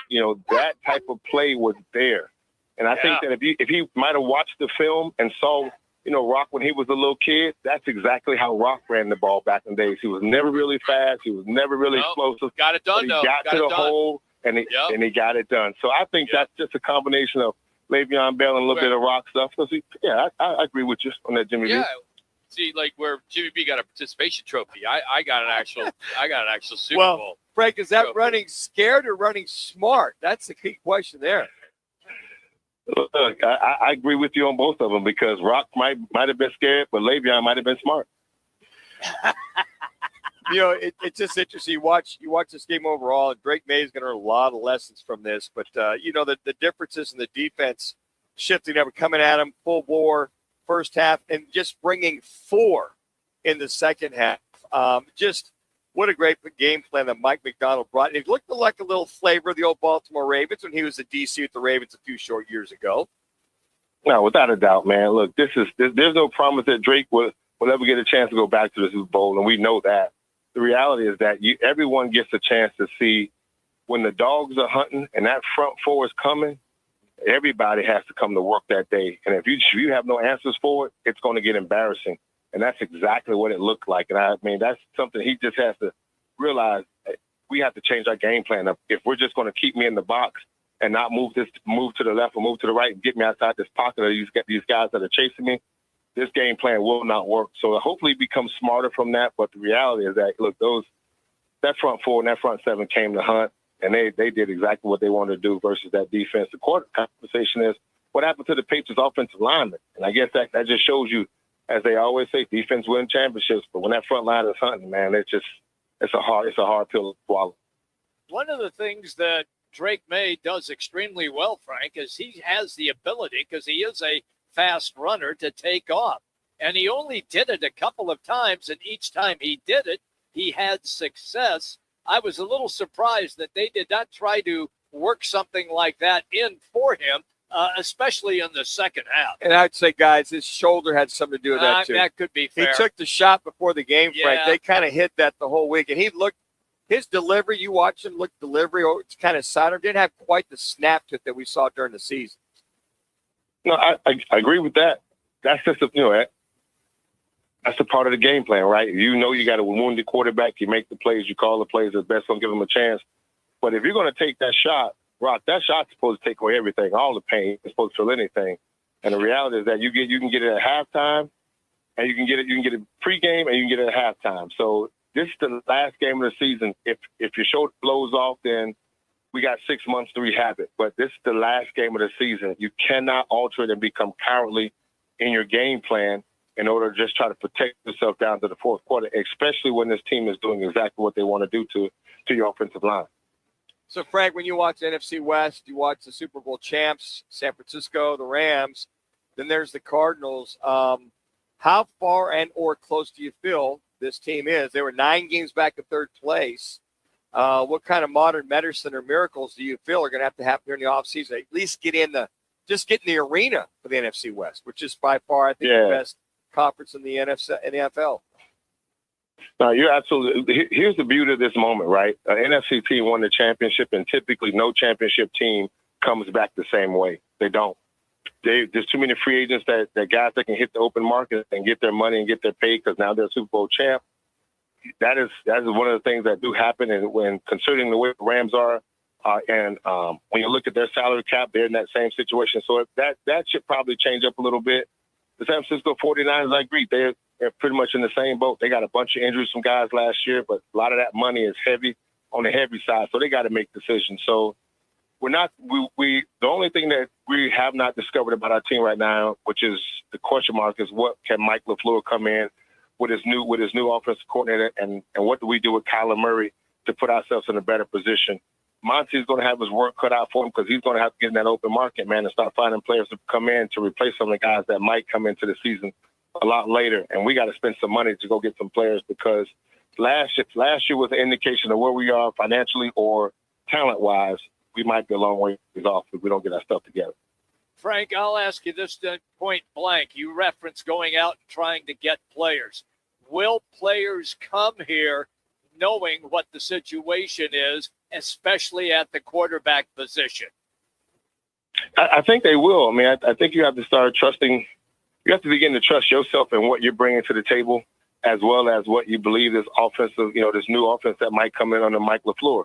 And if you've seen some stuff of what he's been able to communicate or what he's able to do at the Los Angeles Rams, you have the ability to say, man, this thing could get lively. There are players on this team, young players that can go out and make plays. This team had showed a lot of signs of life last year. And if you could be a difference maker, I would say yes. Look, you're in the Valley of the Sun. You got a great city, a great stadium, great education for your kids as they grow up. I mean, the weather's just amazing across the board. So there are benefits to that. Of course, when you come to a team that needs you, they tend to pay you out.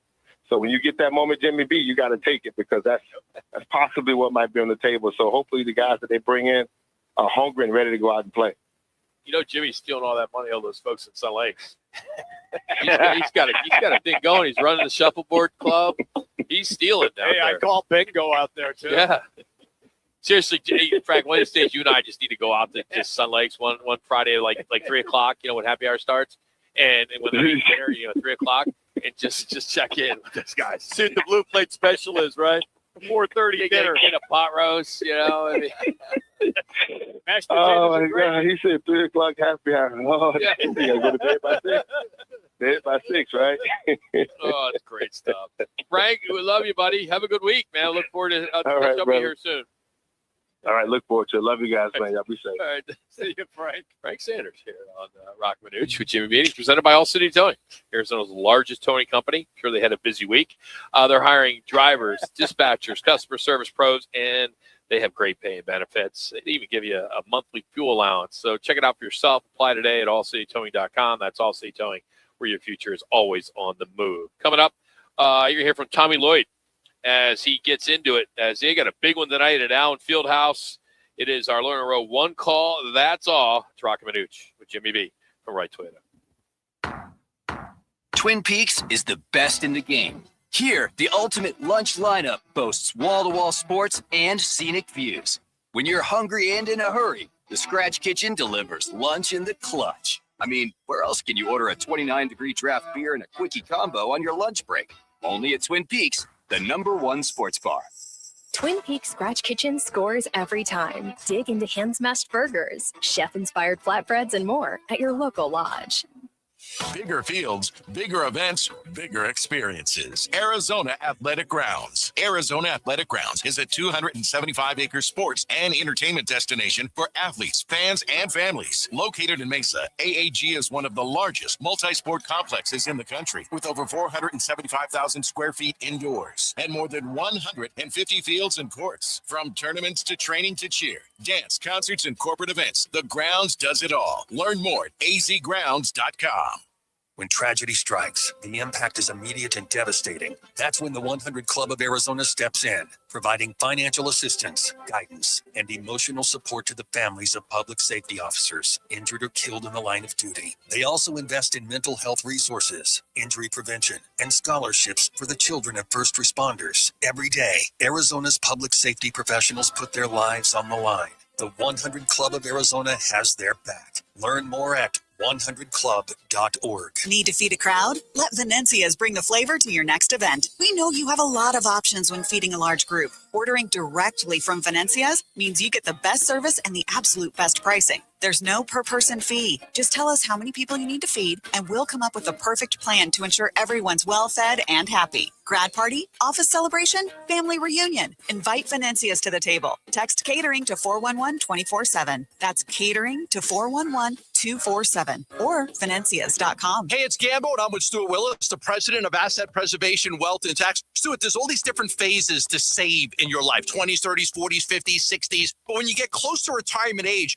isn't it wiser to start to make sure that you're more conservative with your money instead of more aggressive? First of all, it all depends on your comfort level with risk. You don't want to mess up your retirement. You see the finish line is close and you want to be done. Most people know this. People who want to be rich buy stocks. People who are already rich buy fixed income, which is why you've moved to a more conservative approach personally.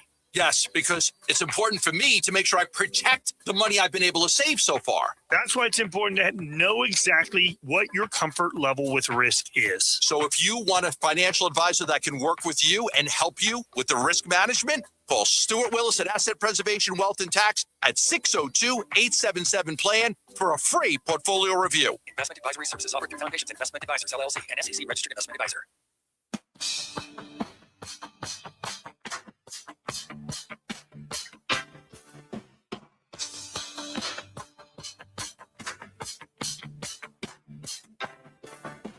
It's the Lerner and Rowe one call, that's all call of the day. If you're looking for a full-service law firm, just make one call, that's all. 602-977-1900. Lerner and Rowe, voted Arizona's best law firm. I mean, we're excited. I mean, we're going in there with nothing but respect, for Kansas and Coach Self. I mean, we played there last year, and I'll be honest. I mean, I played in a lot of places. I came away there thinking, all right, it is different, but nothing but positive thoughts for them as a program, and it's going to be an honor to compete against them. We know it's going to be we know they're going to give us an incredible game. It's going to be an awesome atmosphere, and I just have a feeling those Jayhawk fans are going to be out for blood. So you know what? We're here for it. We're here for it, and then that's no promise of which way the game's going to go, but we're excited for the opportunity to compete in such a big stage and such a special game. That is, of course, U of A head basketball coach Tommy Lloyd. This game is a monster game tonight. What's on tap? 7 o'clock tonight, ESPN, Arizona at Kansas. If you have not seen Kansas play, they have a freshman player, Darren Peterson is his name. A lot of people believe he will be a top draft pick in the NBA draft, if not the number 1 selection. So make sure that you keep an eye on him. It is Arizona at Kansas tonight. That qualifies for our Learn, Run, Row. One call, that's all. Interact, need a check? Just make one call, that's all. 602-977-1900. Always at learnrunrow.com. Once again, one call, that's all. Learner and Row, 602-977-1900. All right, so that game is Kansas, Arizona, 7 o'clock, ESPN. That is the game of the week. Mondays are always a good night for college basketball. Tomorrow, Oklahoma State is in town in Tempe to take on Arizona State. That'll be on. You'll be able to hear that here on ESPN Radio 620 as the Suns are hosting the Mavs. So we got back-to-back on both stations here. But in TV, it's on the CBS Sports Network. Mm-hmm. So for Oklahoma State, Arizona State. Then later in the week, college basketball, New Mexico, is facing Grand Canyon. That's an FS1 game, 8 o'clock. Grand Canyon's getting a lot of airtime. They got to win these games. It sucked that they lost by a bucket to UNLV. Yeah. Keep an eye on them as we'll catch up with Darren Sutton tomorrow in our GCU report. So, and then later, of course, the weekend. And then I think this is big news for Tucson. Getting ESPN Game Day. Yes. I think that's huge. Yeah. That's a road trip for Laz, right? To go hang out there, be one of those kids that gets up at 4 in the morning and sits out at McHale Center and waits for a 4 o'clock game. Why not, right? It's 12 hours. Sit out there and drink Kool-Aid, apple juice. They don't camp out like they did. Get the tents out early, bright and early. I bet they will. Oh, I think they would too. Because game day starts in the morning. Yes. So they're out there, and I don't even know who the guys are anymore. If Dickie V's still coming down. Jay Billis is on there. Okay. I think Seth Greenberg is part of that show as well. So, they have some top-flight basketball guys that will be there. And it's in, I think, Jay Williams. Yeah, Jay Williams is also on that show. So, it's an entertaining, if you're a basketball fan, a college basketball fan, it's an entertaining show to watch. This game tonight, though, is that litmus test. This is it, man. This will be fun to watch. The kind of a precursor to what we might see in the tournament.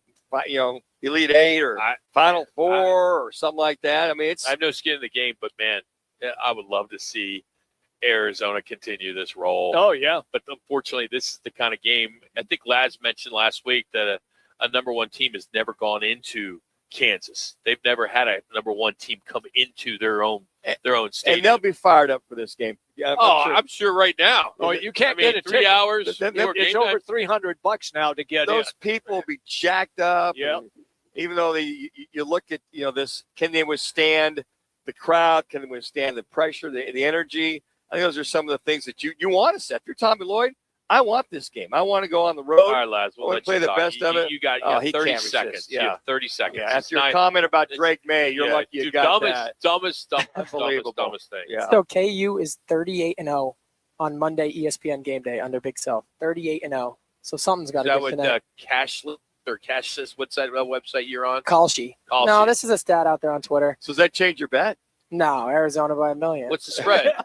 Arizona's minus 1.5. 1.5 right now. Yeah, to pick them basically. Yeah. I mean, but these are kind of. I have a lot of money to spend after yesterday. Thank you, Seahawks. I think. Did you tell me Devin Booker's got a lot of thankful for too? Yeah, Devin Booker put $1 million on the Seahawks. Yeah, he did pretty good. He cashed that. You're so full of it. You think he put $1 million Yeah, on it? he did. He posted it like 2 weeks ago also. Yeah. I'm not Yeah, he believing did. that. I would still feel guilty if I had the money to put $1 million down on a wager. Obviously, he did. Now when you make that in Well, one that's a year, $20 really. bill to him, exactly. Yeah. Well, to Manuch, it's about $3. Yeah, well, it is, man. I mean, $75 million. I guess you're right. After taxes, Yeah. it's 40. What's $1 million here and there? These guys are all gamblers. Kevin Durant has his own pre-made parlay on FanDuel every weekend. Yeah, they all are. They're all there. It will be it'll be a fun game. Not a whole lot of going on except for the Olympics. Yeah. And then tonight, this game. It's just one of the quietest Olympics. Well, Even though the numbers were great for opening ceremonies on Friday. Yeah. You know, being in Italy, I get it. Yeah. But It's the time zone change. That's well, the problem. and I just think time zone, yes. Yeah. But the whole thing with, all right, for us living in this community, with the WM Open, with the Super Bowl going on, It got lost. It's just, I think it got lost. Yeah. I don't know what it's going to take. I think it's going to take some hockey. So we need some hockey. I can't mean, wait. I can't Austin wait. Matthews is the captain. Yep. For USA. Sidney Crosby for Canada. Yeah. Yep. So once we get that going, and by the way, those games are on like 1 to 3 o'clock, so they're great. So if you're like spring training starts and you're watching spring training games, you want to get out and you want to watch games between 1 and 3, 1 and 4. Go to your local bar. You can watch some. There you go. Hockey. Yep. I'm all in on that. I mean, look, I love international hockey. The play is so fast. They don't fight much, but man, oh man, the quickness on the ice, it's even elevated from what you see in the NHL. I think that the buzz initially was Lindsey Vaughn coming off the knee. Yes. And unfortunate for her to hook that post and break her leg. Yeah. was Complex unfortunate. tibia fracture, so her tibia was sticking out. Oh, my goodness. Yeah. Oh. But now, I mean, I give her a lot of credit. Oh, absolutely. 41, 42 years Yeah. old. She's still going downhill of all sports. 70 miles an hour you're doing. She hit the curve at 70 before Yeah. she hooked the with her arm. Yeah. And threw her out. But then, how did we win the curling? We Is that did. what- Breezy Tomorrow, Johnson gold won medal it. match. Oh, Yeah. against who? Mixed doubles curling versus Sweden, who upset the Great Brits today, who were the number one The seed. Brits, the number I one was seed. thoroughly enjoying the curling match this morning. I think I actually enjoyed it more than the Super Bowl. I couldn't take my eyes off of it. It was unbelievable. I'm not kidding. It was unbelievable. I'm a new fan of curling. I was starting to look up the rules, what's going on here, but everyone was Play going the ice nuts. stand. You go to the ice stand and play. It was so cool to watch. And to see where the island where the stone comes from. That was intriguing. 9:30 a.m. gold medal match. There you go. I'll watch it. Hey, special thanks, Frank Sanders today. Also, Craig Fouhy from ABC 15, Eric Williams from Fox Sports, and Rudy Carpenter joined us tomorrow. We'll talk some baseball as USA Today baseball columnist Bob Nightingale will have our GCU report, as well as our ASU report with Kyle Dodd. Paul Moyer, the color analyst for the Seahawks, and of course, it's a Tuesday, so we're on Cardinal football with Bob McManaman. So we'll be in studio tomorrow, and then Wednesday we're out at Biggs in Peoria, and then we'll be at Camelback Twin Peaks on Thursday, and then back here on Friday. So for the guys back in the studio, which is just me, for Laz, for Jimmy B, for Manuch, I am Roc. We'll see you back here tomorrow at 1 o'clock. If you miss anything, just go to rocmanuch.com.